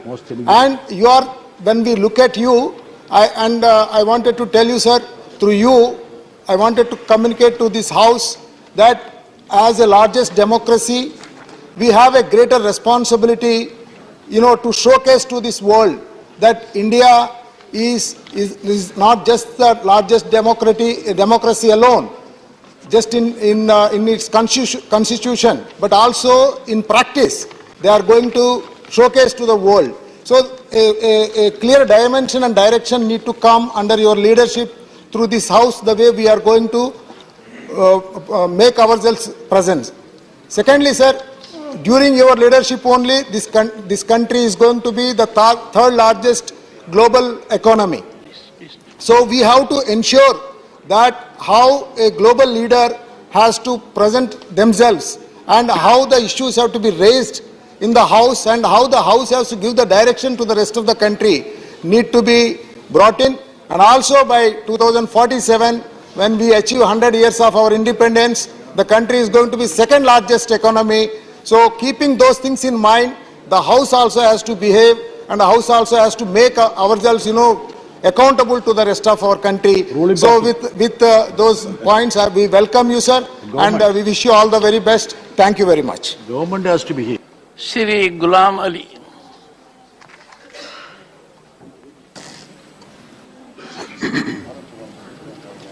मैं president of India के द्वारा nominated member होने के नाते मैं chairman साहब को दिल की गहराइयों से मुबारकबाद दूंगा कि आपके साथ जो हमारी 2-3 मुलाकातें हुई ओथ के टाइम पे, या देश के वजीर आज़म ने जो सुबह कहा, आपके विज़न से, आपकी ज़िंदगी के इस तजर्बे से हमें एज ए न्यू मेंबर सीखने का मौका मिलेगा, और हम आपसे उम्मीद करते हैं कि इस विज़न का हमें भरपूर फ़ायदा होगा और आप सबको you can feel feeling of all the members. शुक्रिया, धन्यवाद। Shrimati PT Usha. Sir, in a short span as the Vice President of India and the Chairman of this August House, you have won the confidence of people and people's representatives across the political parties. This is evident from the emotions poured in the speeches of leaders of both Treasury and opposition. My special thanks to Honorable PM of India for his concern for the marginalized. It is a grace for the nation that our Honorable President of India belongs to tribal community. It is a great honor for the tribal community, and a son of a farmer is now Vice President of India. This is a new India where Republican spirit is now transferred from symbolism to substantive form. Your role and personality, your intellect and philosophy of life will create a history, add values to the second chamber. Sir, we are upper house, we are extended to play vital role as statesmen. Your leadership will be helpful to strengthen the glory of the house. With these words, I congratulate you, sir. Thank you. Shri Pramod Tiwari.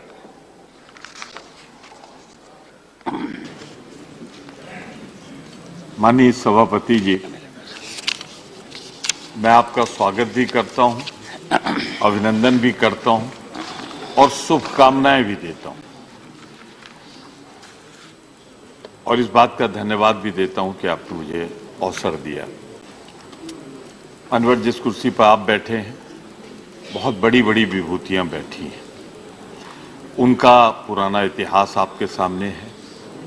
आज उनका नाम आदर्श ही लिया जाता है, पर कुछ लोग ऐसे होते हैं जिनकी पहचान कुर्सी से होती है और कुछ लोग ऐसे होते हैं जब कुर्सी पे बैठ जाते हैं तो उस कुर्सी की गरिमा बढ़ जाती है।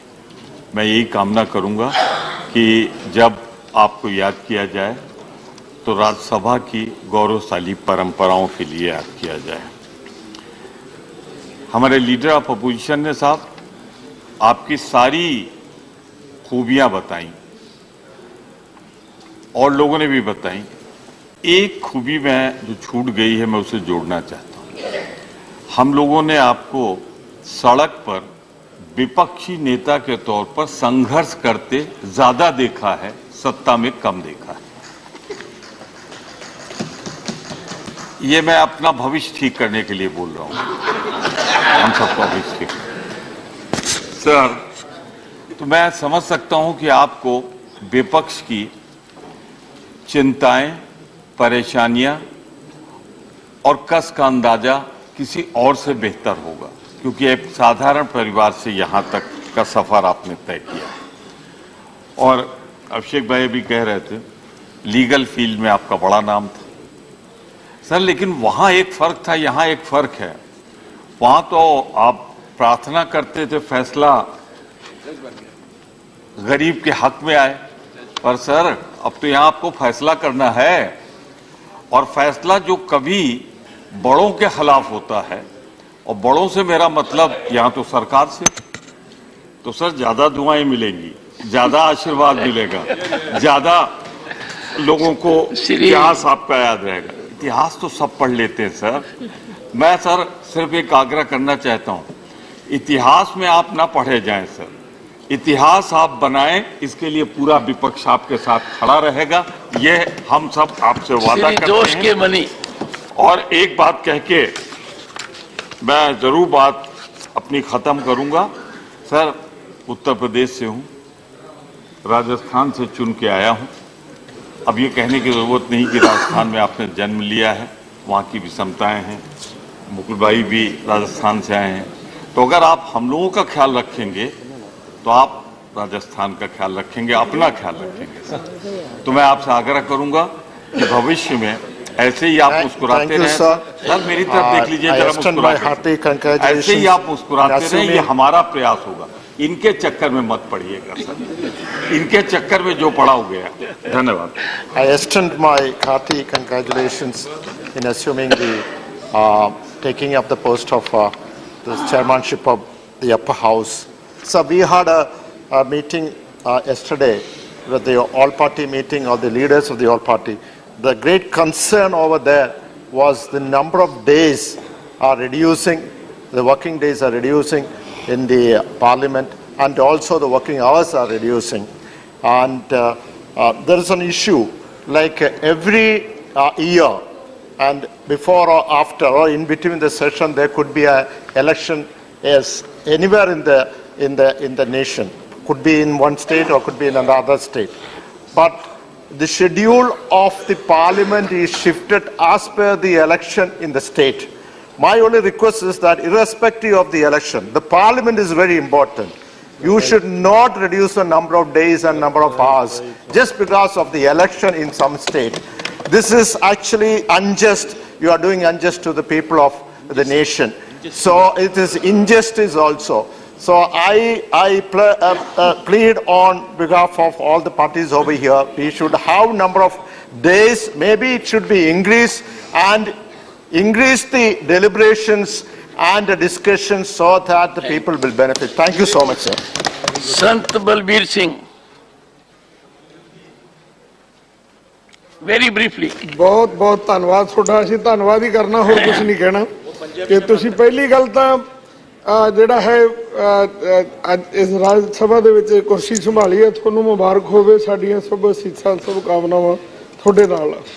ਦੂਸਰੀ ਗੱਲ ਕਿ ਜਦੋਂ ਅਸੀਂ ਸੰਸਦ ਵਿੱਚ ਆਏ ਸੀ, ਉਦੋਂ ਪਹਿਲੇ ਰਾਸ਼ਟਰਪਤੀ ਨਾਇਡੂ ਜੀ ਸੀ, ਉਹਨਾਂ ਨੇ ਬੜਾ ਸਾਨੂੰ ਸਮਰਥਨ ਦਿੱਤਾ ਪੰਜਾਬੀ 'ਚ ਬੋਲਣ ਦਾ, ਤੇ ਜਿਹੜੀ ਸਮੱਸਿਆ ਉਹਨਾਂ ਵਿੱਚ ਸਾਹਮਣੇ ਅਸੀਂ ਰੱਖੀ ਸੀ, ਤੁਹਾਡਾ ਅਸੀਂ ਵਿਸ਼ੇਸ਼ ਤੌਰ ਤੇ ਧੰਨਵਾਦ ਕਰਨਾ ਚਾਹੁੰਦੇ ਹਾਂ ਕਿ ਸਾਨੂੰ ਪੰਜਾਬੀ ਦੇ ਵਿੱਚ, ਅਸੀਂ ਸਾਰੇ ਸੰਸਦ ਮੈਂਬਰਾਂ ਦਾ ਵੀ ਧੰਨਵਾਦ ਕਰਨਾ ਚਾਹੁੰਦੇ ਹਾਂ ਜਿਨ੍ਹਾਂ ਨੇ ਐਪਰੀਸ਼ੀਏਟ ਕੀਤਾ ਸਾਨੂੰ ਪੰਜਾਬੀ ਦੇ ਵਿੱਚ ਅੱਜ ਜਿਹੜਾ ਹੈਗਾ ਅਸੀਂ ਚਾਹੁੰਦੇ ਸੀਗੇ ਉਹ ਸਾਨੂੰ ਮਿਲ ਗਿਆ। ਸੋ ਬਹੁਤ ਬਹੁਤ ਤੁਹਾਡਾ ਧੰਨਵਾਦ ਕਿ ਉਸ ਦਿਨ ਤੁਸੀਂ ਮਿਲੇ ਤੇ ਜਿਸ ਤਰੀਕੇ ਨਾਲ ਤੁਸੀਂ ਮਿਲੇ ਆ ਅਸੀਂ ਬਹੁਤ ਪ੍ਰਭਾਵਿਤ ਹੋਏ, ਕਿਉਂਕਿ ਗੱਲ ਨੂੰ ਸੁਣਨ ਨਾਲ ਹੀ ਅੱਧਾ ਦੁੱਖ ਜਿਹੜਾ ਹੈਗਾ ਉਹ ਟੁੱਟ ਜਾਂਦਾ। ਨਾਲ ਦੀ ਨਾਲ ਤੁਸੀਂ ਫੈਸਲਾ ਕੀਤਾ ਤੇ ਇੱਕ ਗੱਲ ਅਸੀਂ ਜਿਹੜੀ ਹੈਗੀ ਹੈ ਵਿਸ਼ੇਸ਼ ਤੌਰ ਤੇ ਰੱਖਣਾ ਚਾਹੁੰਦੇ ਹਾਂ ਕਿ ਪਹਿਲੀ ਵਾਰੀ ਅਸੀਂ ਸੰਸਦ ਆਏ 8 ਦਿਨ ਪਿਛਲੇ ਵਾਰੀ ਸੰਸਦ ਨਹੀਂ ਚੱਲੀ ਤਾਂ ਇੰਨੇ ਮੌਜੂਦ ਸੀਗੇ ਕਿ ਅਸੀਂ ਸਾਨੂੰ ਜਿਸ ਮਕਸਦ ਦੇ ਨਾਲ ਇੱਥੇ ਭੇਜਿਆ ਤੇ ਉਹ ਜਿਹੜਾ ਹੈਗਾ ਸਾਡਾ ਮਕਸਦ ਨਹੀਂ ਪੂਰਾ ਹੋ ਰਿਹਾ। ਪਰ ਅਸੀਂ ਬੇਨਤੀ ਕਰਾਂਗੇ ਉਹਦਾ ਕਾਰਨ ਕੀ ਸੀਗਾ ਕਿ ਇੱਕ ਮਹਿੰਗਾਈ ਦਾ ਮੁੱਦਾ ਵਿਪਕਸ਼ ਵੱਲੋਂ ਚੁੱਕਿਆ ਸੀ। 8 ਦਿਨਾਂ ਮਗਰੋਂ ਟਾਈਮ ਦਿੱਤਾ, ਜੇਕਰ ਉਹ ਟਾਈਮ ਪਹਿਲਾਂ ਹੀ ਨਿਰਧਾਰਿਤ ਕਰਦੇ ਵੀ ਇਸ ਦਿਨ ਤੁਹਾਡੀ ਚਰਚਾ ਹੋ ਰੌਲਾ ਖਤਮ ਹੋ ਜਾਣਾ ਸੀ। ਸੋ ਉਹ ਜਿਹੜਾ ਚਰਚਾ ਵੀ ਹੋਈ ਪਰ 8 ਦਿਨ ਖਰਾਬ ਹੋਏ। ਥੈਂਕ ਯੂ ਤੁਹਾਡਾ ਬਹੁਤ ਬਹੁਤ ਧੰਨਵਾਦ। ਥੈਂਕ ਯੂ ਧੰਨਵਾਦ। श्रीमती रंजीत रंजन जी। सबसे पहले मैं आपको राज्यसभा के सभापति बनने के लिए बहुत बहुत बधाई देती हूँ। और मैं इससे पहले लोकसभा में थी, मुझे जो 3-4 स्पीकर्स याद है जो हमारे रहते। मैं सोमनाथ दादा को बहुत एडमायर करती हूँ, संगमा साहब को, यहाँ पे हमारे गार्जियन वेंकैया नायडू साहब थे। इन सब ने अपनी छाप छोड़ी थी। मैं आपसे एक बहुत बड़ी उम्मीद रखती हूँ सभापति जी कि दिनों दिन पक्ष हो विपक्ष हो हमारे सदन की डिग्निटी, अच्छा कहें या बुरा कहे, धीरे धीरे नीचे आ रही है। ना पक्ष है ना विपक्ष है। हम सबको लगता है कि हम सबको बहुत सारे महत्वपूर्ण मुद्दे हैं जिस पर डिस्कशन होना चाहिए, बहस होनी चाहिए, एक दूसरे को सुनने का साहस होना चाहिए, पेशेंस होना चाहिए। मुझे लगता है उसकी कमी है और बहुत उम्मीद है। मैं आपसे 2-3 बार मिली, बहुत पुराने भी हम लोग मिले, तो एक गार्जियन की तरह आपको देखती हूँ और मुझे पूर्ण उम्मीद है कि जिस तरह बाकी स्पीकर्स जो कुछ थे जिन्होंने अपनी आइडेंटिटी को छिपा के भी आज यहाँ पर वो सभापति हैं, तो सभापति का क्या फर्ज है उन्होंने निभाने का काम किया। मुझे बहुत उम्मीद है और विश्वास है कि सदन की गरिमा को बचाने के लिए आप एक अहम रोल अपनाते हैं, एक अहम जिम्मेदारी है। और हम लोगों की खासकर जो विपक्ष के रूप में हम लोग आज आपके बीच में है, हमारे कम मेजॉरिटी में हो ज्यादा हो, मुझे विश्वास है कि आप हमारे पूछने का राइट और सवाल पूछने का राइट, इस हक को आप मारने नहीं देंगे। इस विश्वास के साथ में आपको फिर से बहुत बहुत बधाई देती हूँ। Narzary, thank you. धन्यवाद। Shri Raman Gaura Narzary, very briefly sir. Thank you, sir. Chairman, sir. First of all, I thank you for your favor towards me, allowing a little moment to rise before you. And with due respect, I, on behalf of my party, United People's Party Liberal, and my party president from Navbharat, would like to express our deep gratitude and honor the honorable chairman of this Rajya Sabha, and wish for your successful tenure in discharging as chairman of this august house. As I represent Assam from United People's Party Liberal, which is a small regional party and an NDA partner working in Bodoland Territorial Region, Assam, would like to welcome and express deep respect to your honor for and on behalf of the millions of people of Assam and particularly from Bodoland Territorial Region.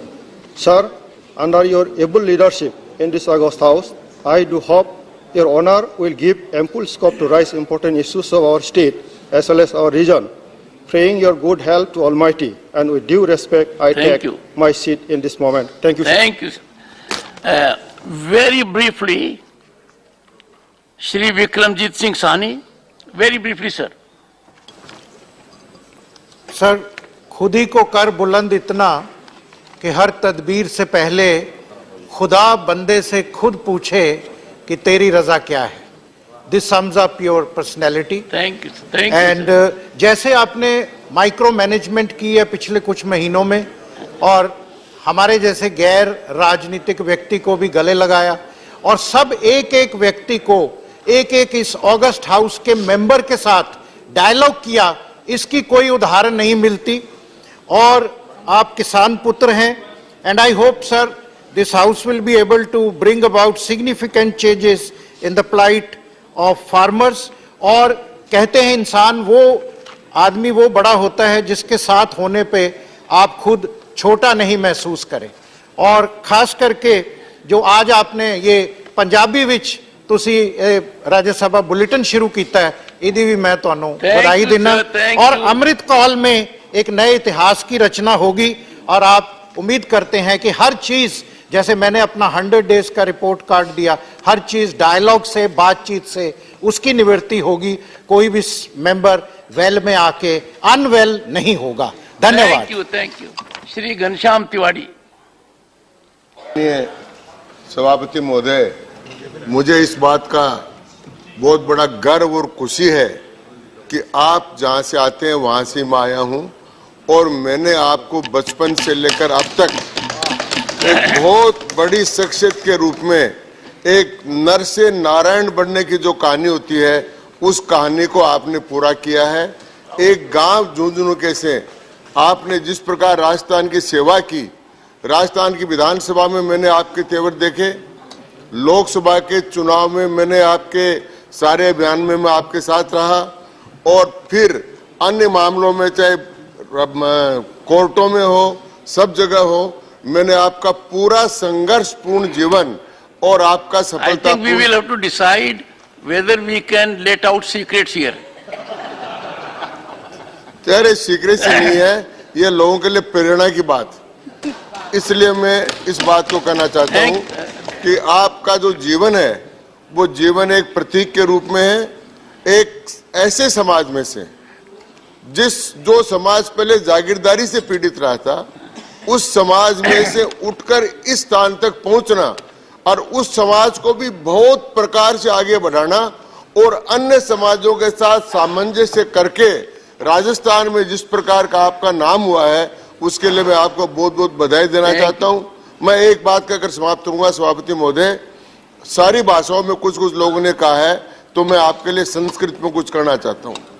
ससिना निशया निशया च शशि ससिना निशया च विभाति नभय पैसा कमलम कमलेन पय पैसा कमलेन विभाति श्रय। माननीय सभापति महोदय, जिस प्रकार चंद्रमा से रात्रि की और रात्रि से चंद्रमा की और चंद्रमा और रात्रि दोनों से मिलकर आकाश की शोभा होती है, उसी प्रकार से पक्ष और प्रतिपक्ष की और प्रतिपक्ष और पक्ष से मिलकर आसन की, इन दोनों से मिलकर जो संसदीय लोकतंत्र की शोभा होती है, उस संसदीय लोकतंत्र की शोभा बढ़ाने इन्हीं के साथ आपको बहुत बहुत बधाई। Doctor Shiv Dasan.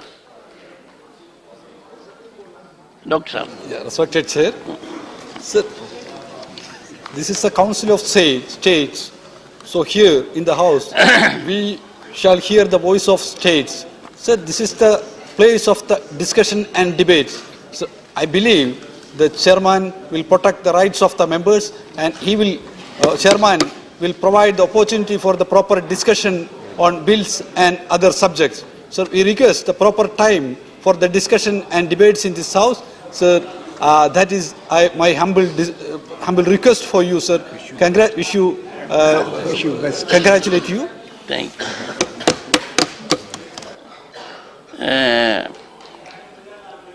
Because of the time factor, it is becoming difficult to accommodate some of you who wanted to say something. Very briefly, I would complete the list very briefly. Shrimati Rajni Patil. Ma'am, very briefly. Thank you sir. Sir, actually हमारे विपक्ष के नेता खरगे साहब बोलने के बाद हमारे कहने का कोई मतलब नहीं था, क्योंकि हाथी के पाँव में सबके पाँव आते हैं। हमारे पार्टी की तरफ से वो बोल रहे थे, लेकिन सभी लोगों ने जो बोला उसमें एक बहुत ही बड़ी बात छूट गई है जो मैं यहाँ पे उद्धृत करना चाहती हूँ। मैं और मेरी सहकारी वंदना चौहान जी जब आपको मिलने आए थे तो जो हमने देखा और हमने जो महसूस किया, वो सबसे बड़ी बात जो एक महिला हो के मुझे लगी, वो मैं आपके बारे में बोलना चाहती हूँ।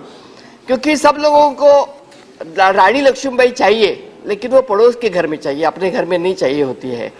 आपके यहाँ हमने देखा कि जिस प्रतिष्ठा से, जिस अभिमान से आपकी धर्मपत्नी श्रीमती सुदेश धनखड़ को आपने हमें मिलवाया, और जितने प्यार से हमें इनके बारे में आपने हमें बोला, मैं और वंदना जी बाद में भी बहुत देर तक आपके लिए चर्चा कर रहे थे, क्योंकि उन्होंने पीएचडी भी किया है, उनके लिए आपने बहुत अच्छा कुछ बोला। और हमें लगा कि बहुत सारे लोग सिर्फ घर में रखते हैं पत्नियों को और सिर्फ बोलते हैं, लेकिन प्रत्यक्ष कृति में कुछ होता नहीं।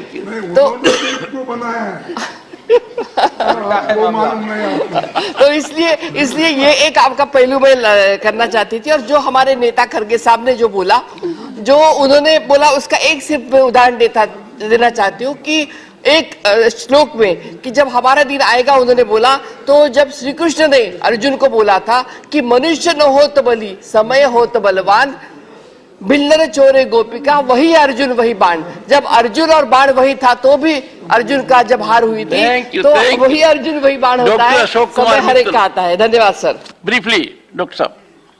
मैं आपकी पर्सनैलिटी, धन्यवाद सभापति जी, और आपका स्वागत करते हैं। मैं आपकी पर्सनैलिटी 2 पंक्तियों में पूरी करना चाहूँगा।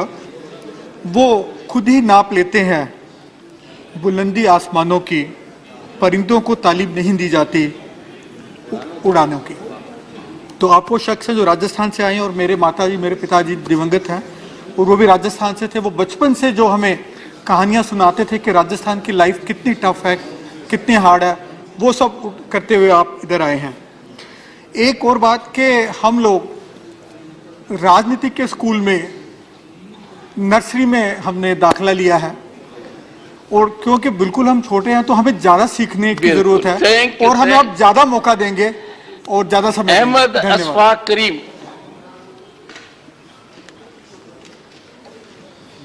Sir, very briefly. माननीय सभापति जी, मैं राष्ट्रीय जनता दल से हमारा ताल्लुक है। मैं आज आपका खैर मकदम करते हुए फख्र महसूस करता हूँ, आपकी इज्जत अफजाई करते हुए, और जितना सभी माननीय सदस्यों से सुना, और भी फख्र और भी सर ऊंचा होता है। कुछ रोज़ कबल आपने मुझे तबादला ख्याल करने का मौका फराहम किया था। आपकी गुफ्तगू से मैंने आपकी काबिलियत और आपकी इल्मी सलाहियत का कायल हो गया, और उम्मीद करता हूँ कि रैशनल अप्रोच के साथ आपकी सरपरस्ती में ये सदन चलता रहेगा और बहुस्न खूबी आगे बढ़ता रहेगा। Thank you, thank you. साबिक चेयरमैन की अलविदाई के मौके पर मैंने इसी सदन में कहा था, आप जैसे बावकार लोग बावकार चेयर दूसरों के हवाले कर देते हैं, और आज हम सबों के बीच आप सभापति की कुर्सी को जीनत बख्श रहे हैं। मैं ईश्वर से दुआ करता हूं कि आप सेहत व आफियत के साथ इस सदन को आगे बढ़ाते रहें, और बड़ी खुशी होती है जब मुझे बैठाल कर कोई मेरी तारीफ करता है और सच्चाई बयान करता है, और कितना खुश हूं कि आप बैठे इस जीनत भरी कुर्सी पर हैं और सारे लोग आपके ताल्लुक से बड़ी बड़ी बातें कह रहे हैं। ये बड़ा ही बहुस्न खूबी का मौका है। बहुत बहुत शुक्रिया। इमरान प्रतापगढ़ी। आदरणीय सभापति महोदय, आपका बहुत बहुत स्वागत है, खैर मकदम है। ये वो पहले शब्द हैं जो मैं इस हाउस में पहली बार बोल रहा हूँ। पिछली बार विदाई समारोह था तो ऐसा मौका आया था कि मैं बोलूं, लेकिन मुझे लगा कि नहीं, मैं स्वागत समारोह में बोलूंगा तो ज्यादा अच्छा रहेगा। मैं बस 1 मिनट आपका समय चाहता हूं। बस मैं आपसे यह कहना चाहता हूं कि मैं सदन में दूसरा सबसे छोटा, सबसे कम उम्र का सदस्य हूं, तो मेरी गुजारिश आपसे यह है कि ये जो दीवारें हैं ये सिर्फ ईंट, गारे और लकड़ी से बनी हुई नहीं है। इसमें न जाने देश के करोड़ों लोगों की भावनाएं और जज्बात शामिल हैं। ऐसे में देश चाहता है कि यहां अच्छी बातों पर बहस हो, बातचीत हो, और आप हमारे परिवार के मुखिया हैं, राज्यसभा का जो परिवार है उसके आप मुखिया हैं, तो आपकी जिम्मेदारी बनती है कि अगर हम सारे लोग यहां से अवाम की बात उठाएं तो आप हमें महफूज रखें और हमारी नुमाइंदगी करते हुए हमें बोलने का मौका दें। चूंकि आप देश की उच्चतम न्यायालय में आपने इंसाफ की लड़ाई लड़ी है और यह देश का उच्च सदन है, तो हमें उम्मीद है कि आप हमें यहाँ इंसाफ की लड़ाई लड़ने देंगे। Honourable leader of the house. बहुत बहुत धन्यवाद आपका। Thank you. Honourable leader of the house.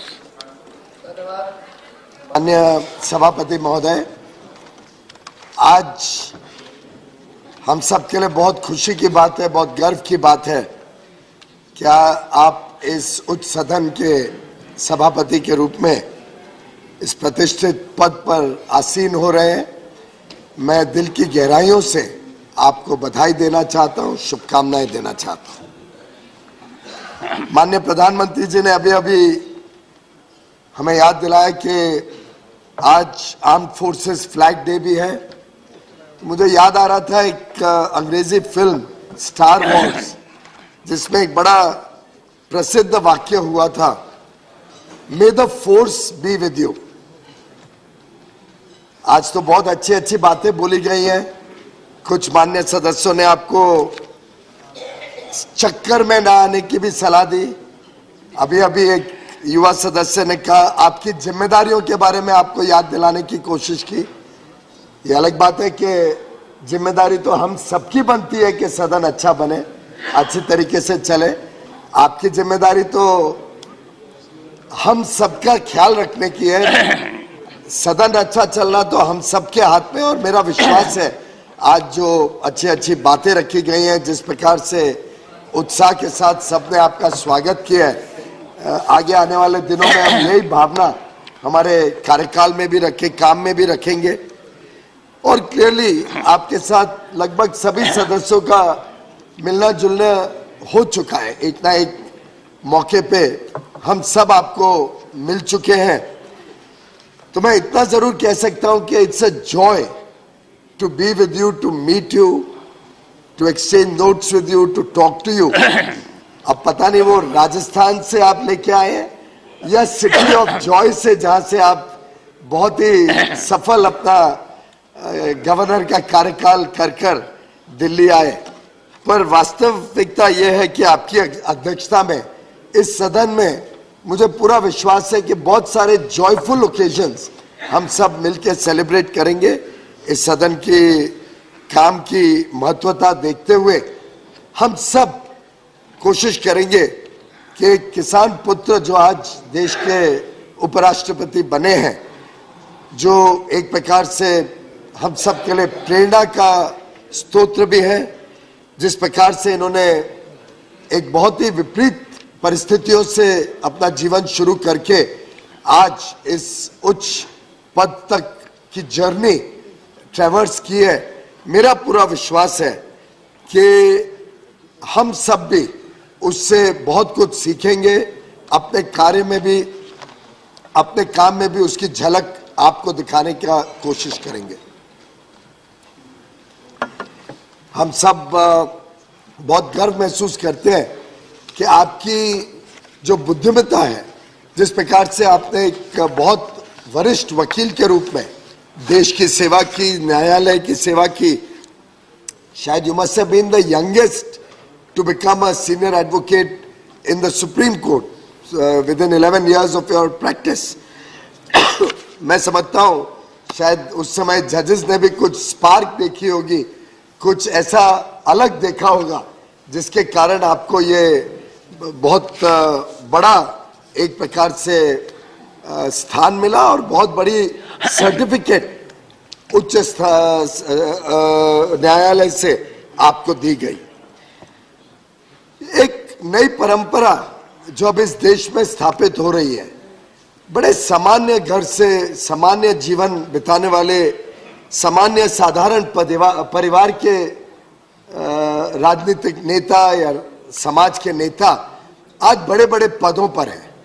हमारी महामहिम राष्ट्रपति श्रीमती द्रौपदी मुर्मू जी एक टीचर थी, छोटे से स्कूल में टीचर के पद से उड़ीसा के वनवासी क्षेत्र से आकर आज वो इस देश के सर्वप्रथम पद पर है। आप एक किसान पुत्र, धरती पुत्र, जिन्होंने एक छोटे से गांव में, आज बताया गया सैनिक स्कूल से शिक्षा लेके 12 किलोमीटर दूर रोज चल के जाना, शायद ये भी एक कारण है कि आप इतने फिट हैं आज भी, और आज इतने उच्च पद पर उपराष्ट्रपति के रूप में। हमारे सम्माननीय प्रधानमंत्री जी एक चाय वाले के घर पे पैदा होकर रेलवे स्टेशन पर चाय अपने बचपन में बेचकर अपनी शिक्षा प्राप्त करके उन्होंने पूरा जीवन और आज 5 दशक से अधिक देश की सेवा में, समाज की सेवा में अपने आप को पूरी तरीके से झोंक दिया। ये जो नई परंपरा है कि समाज के अंदर ये चेतना जगी है, समाज में एक विश्वास जगा है कि सभी के लिए इस देश में स्थान है। आज सरनेम के हिसाब से पद नहीं, लेकिन क्षमता और कार्य के हिसाब से लोगों को मौका मिलता है। मैं समझता हूं उसका एक प्रतीक आप भी हैं और आगे आने वाले दिनों में आपके इस लंबे अनुभव का, आपके इस कार्यशैली का लाभ और मार्गदर्शन हम सभी सदस्यों को मिलता रहेगा। जैसे कहा जाता है और अभी अभी हमारी बहन ने कहा कि behind every successful man there is a force, a power, और वो पावर आपके घर में हमने देखा, हम सबका मैं समझता हूँ ये अनुभव रहा कि जिस प्रकार से आपने सम्मान दिया परिवार के अंदर भाभी को, जिस प्रकार से आपने हम सब के बीच नारी शक्ति की बात कही, तो मुझे याद आया कि माननीय प्रधानमंत्री जी ने भी 15 अगस्त के अपने विचार रखते हुए उद्बोधन में ये बात रखी थी कि देश को जब हम विकसित बनाने की बात करते हैं तो नारी शक्ति को हमने और सशक्त बनाना होगा। और मैं समझता हूं बहन रजनी जी ने ठीक कहा कि उसका भी एक अच्छा उदाहरण हमें आपके घर पे देखने को मिला। ऊर्जावान व्यक्तित्व, सदस्यों से जिस प्रकार से आपने निजी जुड़ाव बनाया है, आपका सहज मुस्कान, आपके सोचने की प्रक्रिया और क्विक विट और ह्यूमर हम सबको आपके प्रति आकर्षित करता है। मुझे विश्वास है ये जो इन्फेक्शियस स्माइल है आपका, ये आगे चल के सदन को भी चलाने में सुविधा देगा और आप जरूर हम सबको सही रास्ते पे रहने का मार्ग भी बताते रहेंगे। एक प्रकार से कल जब बिजनेस एडवाइजरी कमेटी की बैठक चल रही थी, हमने आपका स्कॉलरली और रीजन्ड अप्रोच कल देखने का एक पहला मौका पहली बीएससी में हमें मिला। मैं बड़ा इंप्रेस हुआ कि आपके कमेंट से कि स्टैटिस्टिक्स नहीं डिटरमिन करती हैं कि विषय को आगे कैसे लेके जाना है। स्टैटिस्टिक्स पे नहीं निर्भर होगा कि कोई बिल स्टैंडिंग कमेटी में जाए या सिलेक्ट कमेटी में जाए। Statistics have their own place, पर सब्सटेंस विल मैटर। सब्सटेंस के ऊपर तय करना पड़ेगा कि आगे कार्रवाई में किस प्रकार से आगे बढ़ना है। समय भी बहुत जरूरी होता है, समय वेस्ट ना हो, समय का सदुपयोग हो और आखिर कोई ना कोई कानून या कोई ना कोई कार्य हम सबके समक्ष जब रहता है हाउस में, तो जरूर कोई ना कोई उसकी इंपॉर्टेंस है, उसकी समय की इंपॉर्टेंस है। और कई विषय ऐसे हैं जिसमें आम सहमति बन सकती है, आम सहमति से कार्य आगे तेज गति से बढ़ सकता है। क्योंकि अगर हमें इस अमृत काल में इस देश को विकसित बनाना है और जिसमें मैं समझता हूं देश का हर सदस्य एकजुट है, एक मत का है, तो स्वाभाविक रूप से समय की भी अपनी अहमियत है और जो निर्णय देश हित में है, जनहित में है, वो त्वरित लेने का भी एक बहुत बड़ा मैसेज देश को जाता है, समाज को जाता है। माननीय सभापति जी, मैं आपका एक और विषय के लिए तहे दिल से धन्यवाद करना चाहता हूं। आपने जिस प्रकार से हम सब का मान रखा और इस उच्च सदन का, वास्तव में पूरी लोकतांत्रिक प्रक्रिया का मान रखा, जब आपने एक विषय जो कई वर्षों से सबको पीड़ा दे रहा था कि क्या पार्लियामेंट में पास किया हुआ कानून, और ऐसा कानून जिसमें सर्वसम्मति थी, लोकसभा में सर्वसम्मति, राज्यसभा में एक एब्सटेंशन छोड़ दे तो सभी राजनीतिक दलों की और सभी बाकी सदस्यों की, जब सर्वसम्मति से कानून पारित होता है तो उसकी एक अहमियत है। और जो आपने वी द पीपल का उद्बोधन दिया, जिस प्रकार से आपने the will of the people के बारे में अपने एक रिसेंट भाषण में बात रखी, मैं समझता हूं इस सदन के हर सदस्य के और हर सदस्य के आत्मसम्मान की आपने उस दिन चिंता की, आपने इंश्योर किया कि हमारा भी एक प्रकार से हौसला बने कि हम आगे चल के भी कानून देशहित और जनहित के बनाते रहे। माननीय सभापति महोदय, आपके जो 2 ओवरसीज विजिट्स रहे वो भी वास्तव में हम सबको बहुत गौरवान्वित करते हैं। आपको देखते हुए वहां पे बड़े बड़े विश्व नेताओं के साथ चर्चा करते हुए, और बाद में मुझे जानकारी मिली आपने किस बहुत तीव्रता से जो देश ने कोविड की महामारी की लड़ाई लड़ी, किस प्रकार से जो कल ही उच्च न्यायालय में, सुप्रीम कोर्ट में भी जिस बात का उल्लेख किया गया, जिस बात की तारीफ की गई कि कैसे पूरे देश ने मिलके, केंद्र सरकार, राज्य सरकारें सब ने मिलके कोविड महामारी के सामने लड़ाई लड़ी, कैसे केंद्र सरकार ने भुखमरी नहीं होने दी। प्रधानमंत्री गरीब कल्याण अन्न योजना से देश के कोने कोने तक 80 करोड़ से अधिक भारतवासियों को मुफ्त में अनाज पहुंचाने का जो काम किया, उसकी कल सुप्रीम कोर्ट में भी काफी विस्तार से तारीफ हुई है। आपने ये बात जब विश्व नेताओं के सामने और विश्व के सबसे बड़े और आर्थिक दृष्टिकोण से मजबूत नेताओं के सामने जब आपने रखी और आपने बताया कि उन्होंने सबने तारीफ की भारत की, तो मैं समझता हूं हर मेंबर का, हर सदस्य का सीना चौड़ा होता है, क्योंकि हम सबका भी उसमें एक छोटा योगदान है। माननीय सभापति महोदय, मैं समझता हूं when great people set the direction, others follow them. Under your leadership, we will work with the high ideals, high principles with which you will set the direction, and I'm sure the work of the Rajya Sabha, the work that we do in this upper house, the House of Elders, the House of States, will also resonate in the other houses, in the other assemblies across the country. I am sure the way we are all working for a developed India, we are all working to take prosperity to the last man at the bottom of the corridor, the last man at the bottom of the pyramid, जो गरीब से गरीब व्यक्ति के लिए अंत्योदय की भावना से आज हम सब काम कर रहे हैं कि देश में कोई वंचित ना रहे, कोई शोषित ना रहे, कोई पीड़ित ना रहे, समाज के हर वर्ग का बिना भेदभाव से उत्थान हो। उस काम में पूरा देश आज देश में भी और दुनिया में भी अपना वर्चस्व बना रहा है।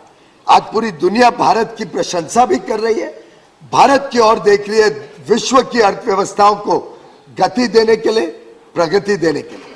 आज पूरा विश्व देख रहा है कि हमारे 140 करोड़ लोगों में जो क्षमताएं हैं, जो संभावनाएं हैं, उससे पूरा विश्व आकर्षित भी होता है और उनको उम्मीद भी भारत के ऊपर टिकी हुई है। और ऐसे में मैं समझता हूं इस सदन की भी भूमिका बहुत अहम रहेगी।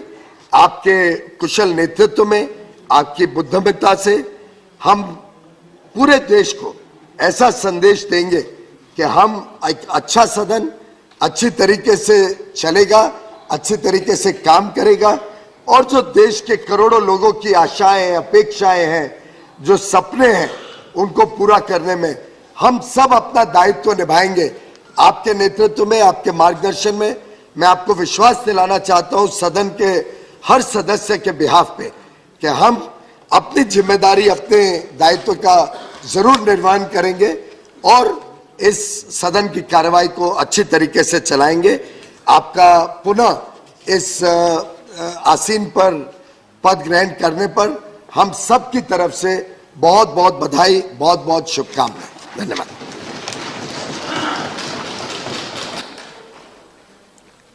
Honorable Leader of the House, Shri Piyush Goyal ji,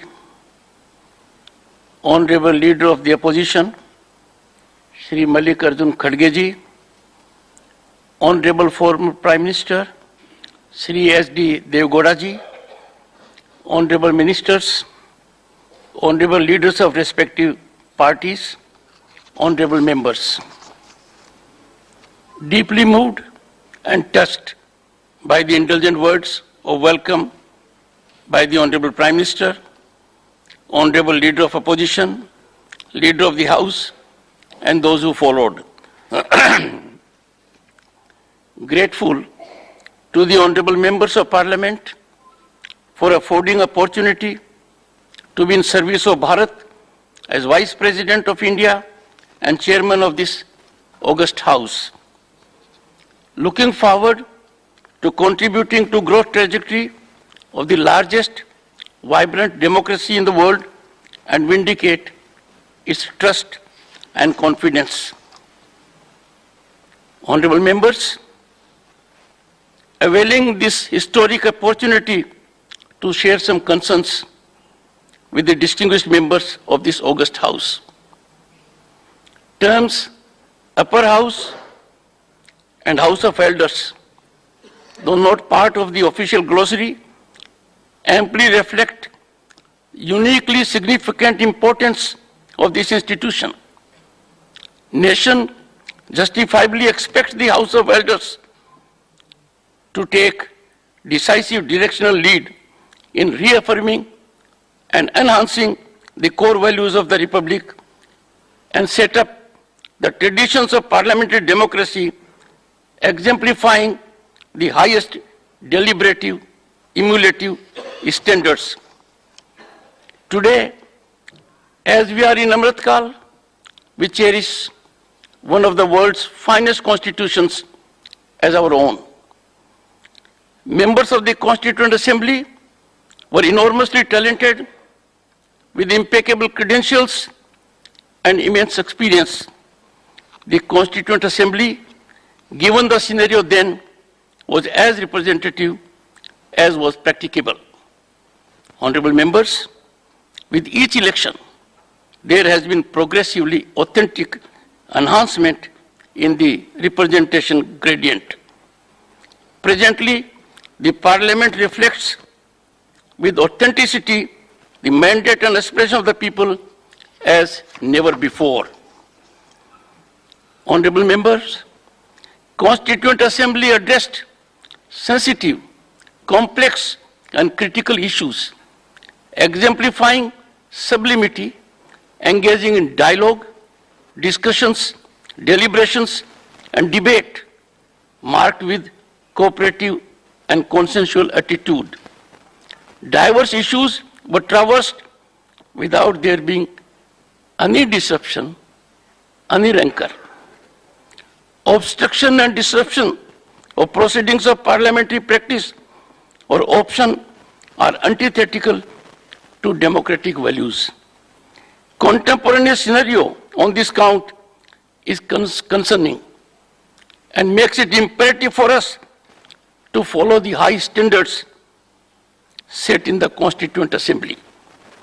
We need to be cognizant of severe public discomfort and disillusionment at the lack of decorum in the temple of democracy.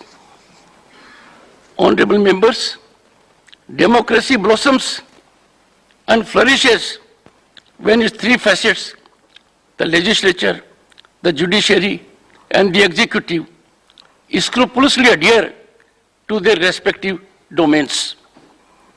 The sublimity of doctrine of separation of powers is realized when the legislature, judiciary, and the executive optimally function in tandem and togetherness, meticulously ensuring scrupulous adherence to respective jurisdictional domain.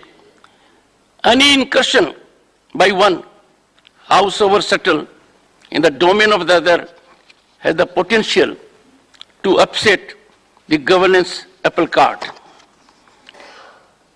We are indeed faced with this grim reality of frequent incursions. This House is eminently positioned to take affirmative steps to bring about congeniality amongst these wings of governance. I am sure the honorable members will reflect and engage in way forward stance. Honorable members, a sense of democracy lies in the prevalence of the ordainment of the people, reflected through legitimized platform. In any democracy, parliamentary sovereignty is inviolable. We all here are under oath to preserve it.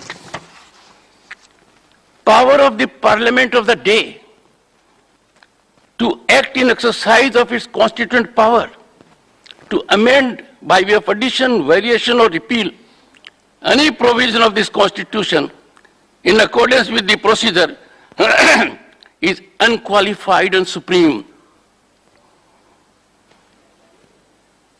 not amenable to executive attention or judicial intervention, except for the purpose of deciding any case involving a substantial question of law as to interpretation of the Constitution, envisaged in Article 145(3) of the Constitution.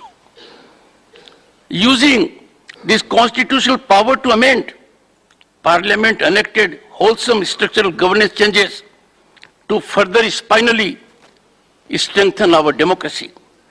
This has been by way of incorporation of Part 9, 9A and 9B in the Constitution, providing comprehensive mechanism for Panchayati Raj, municipalities and cooperative societies.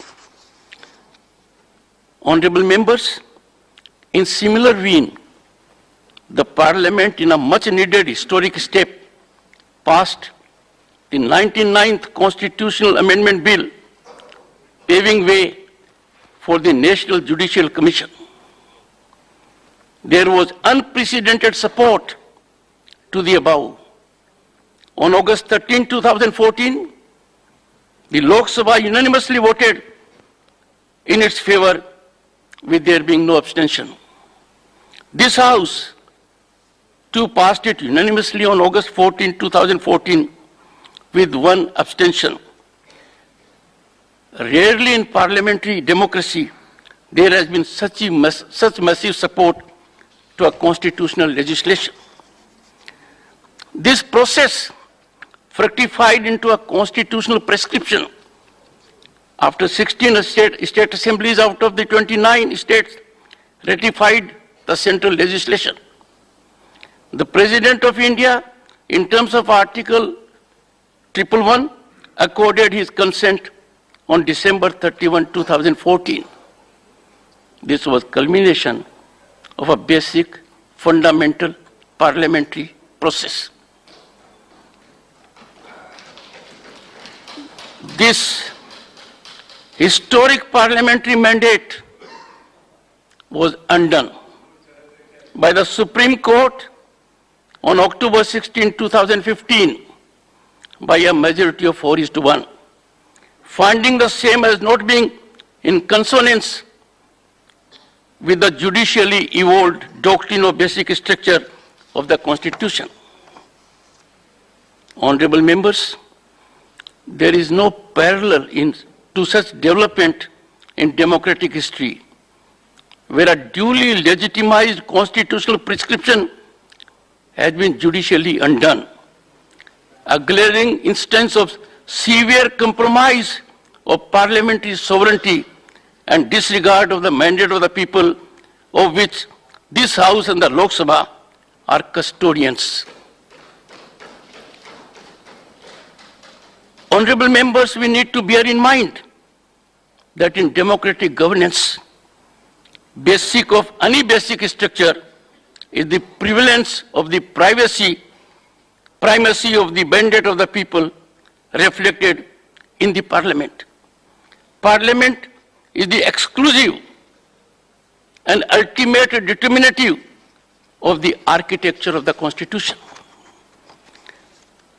It is disconcerting to note that on such a momentous issue, so vital to democratic fabric, there has been no focus in the Parliament now for over 7 years.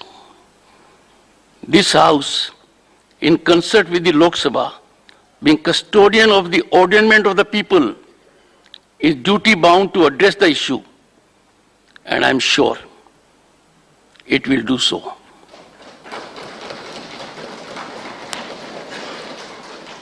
Honorable members, authorities in constitutional positions in any institution are required to exemplify their conduct by high standards of propriety, dignity, and decorum.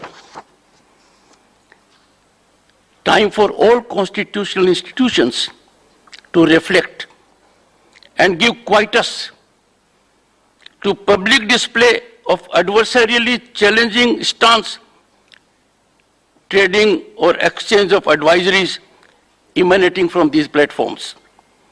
I urge the members of the House to proactively catalyze evolution of wholesome, cordial ecosystem, ending this aberration. It is institutional, seamless, correct, marked with mutual trust and respect that generates ecosystem best suited for serving the nation.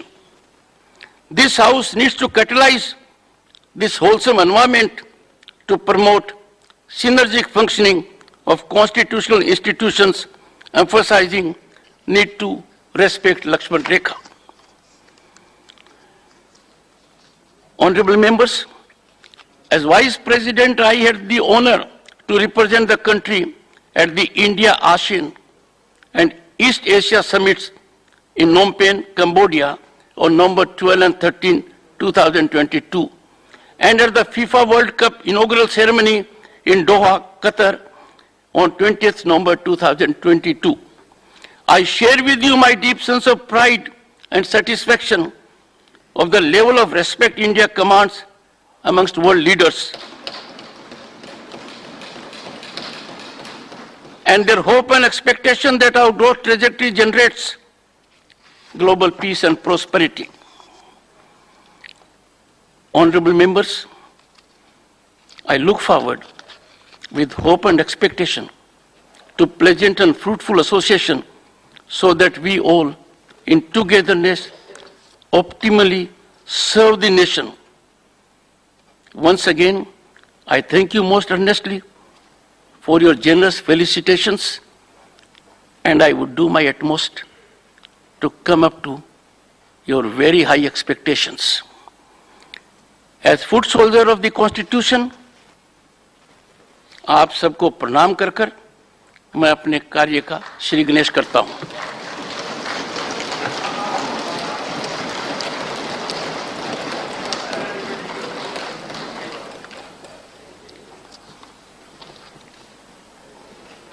I am sharing with you, honorable members, as this session commences, all members will be aware that India has taken over the presidency of the G20 with effect from December 1, 2022. This is a matter of great pride for the entire nation. It is also occurring as we welcome Azadi Ka Amrit Mahotsav. The G20 summit will, of course, be an unparalleled event in our diplomatic history. What is noteworthy, however, is that the almost 200 events at various levels will be spread across the length and breadth of the country.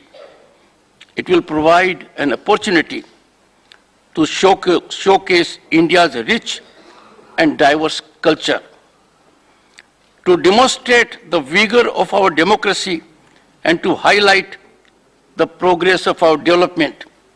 We should all appreciate that broad sections of the society are being involved through a Jan Bhagidari approach. During the challenging times in global affairs, it is appropriate that we have chosen the theme, I quote, "One Earth, One Family, One Future," unquote. This is much in keeping with our traditional belief in Vasudhaiva Kutumbakam. Such a conviction of our global oneness will surely guide the shaping of the agenda and achievement of outcomes. I am sure that the entire House joins me in expressing our fullest support for the success of India's G20 presidency. The House stands adjourned for 1 hour.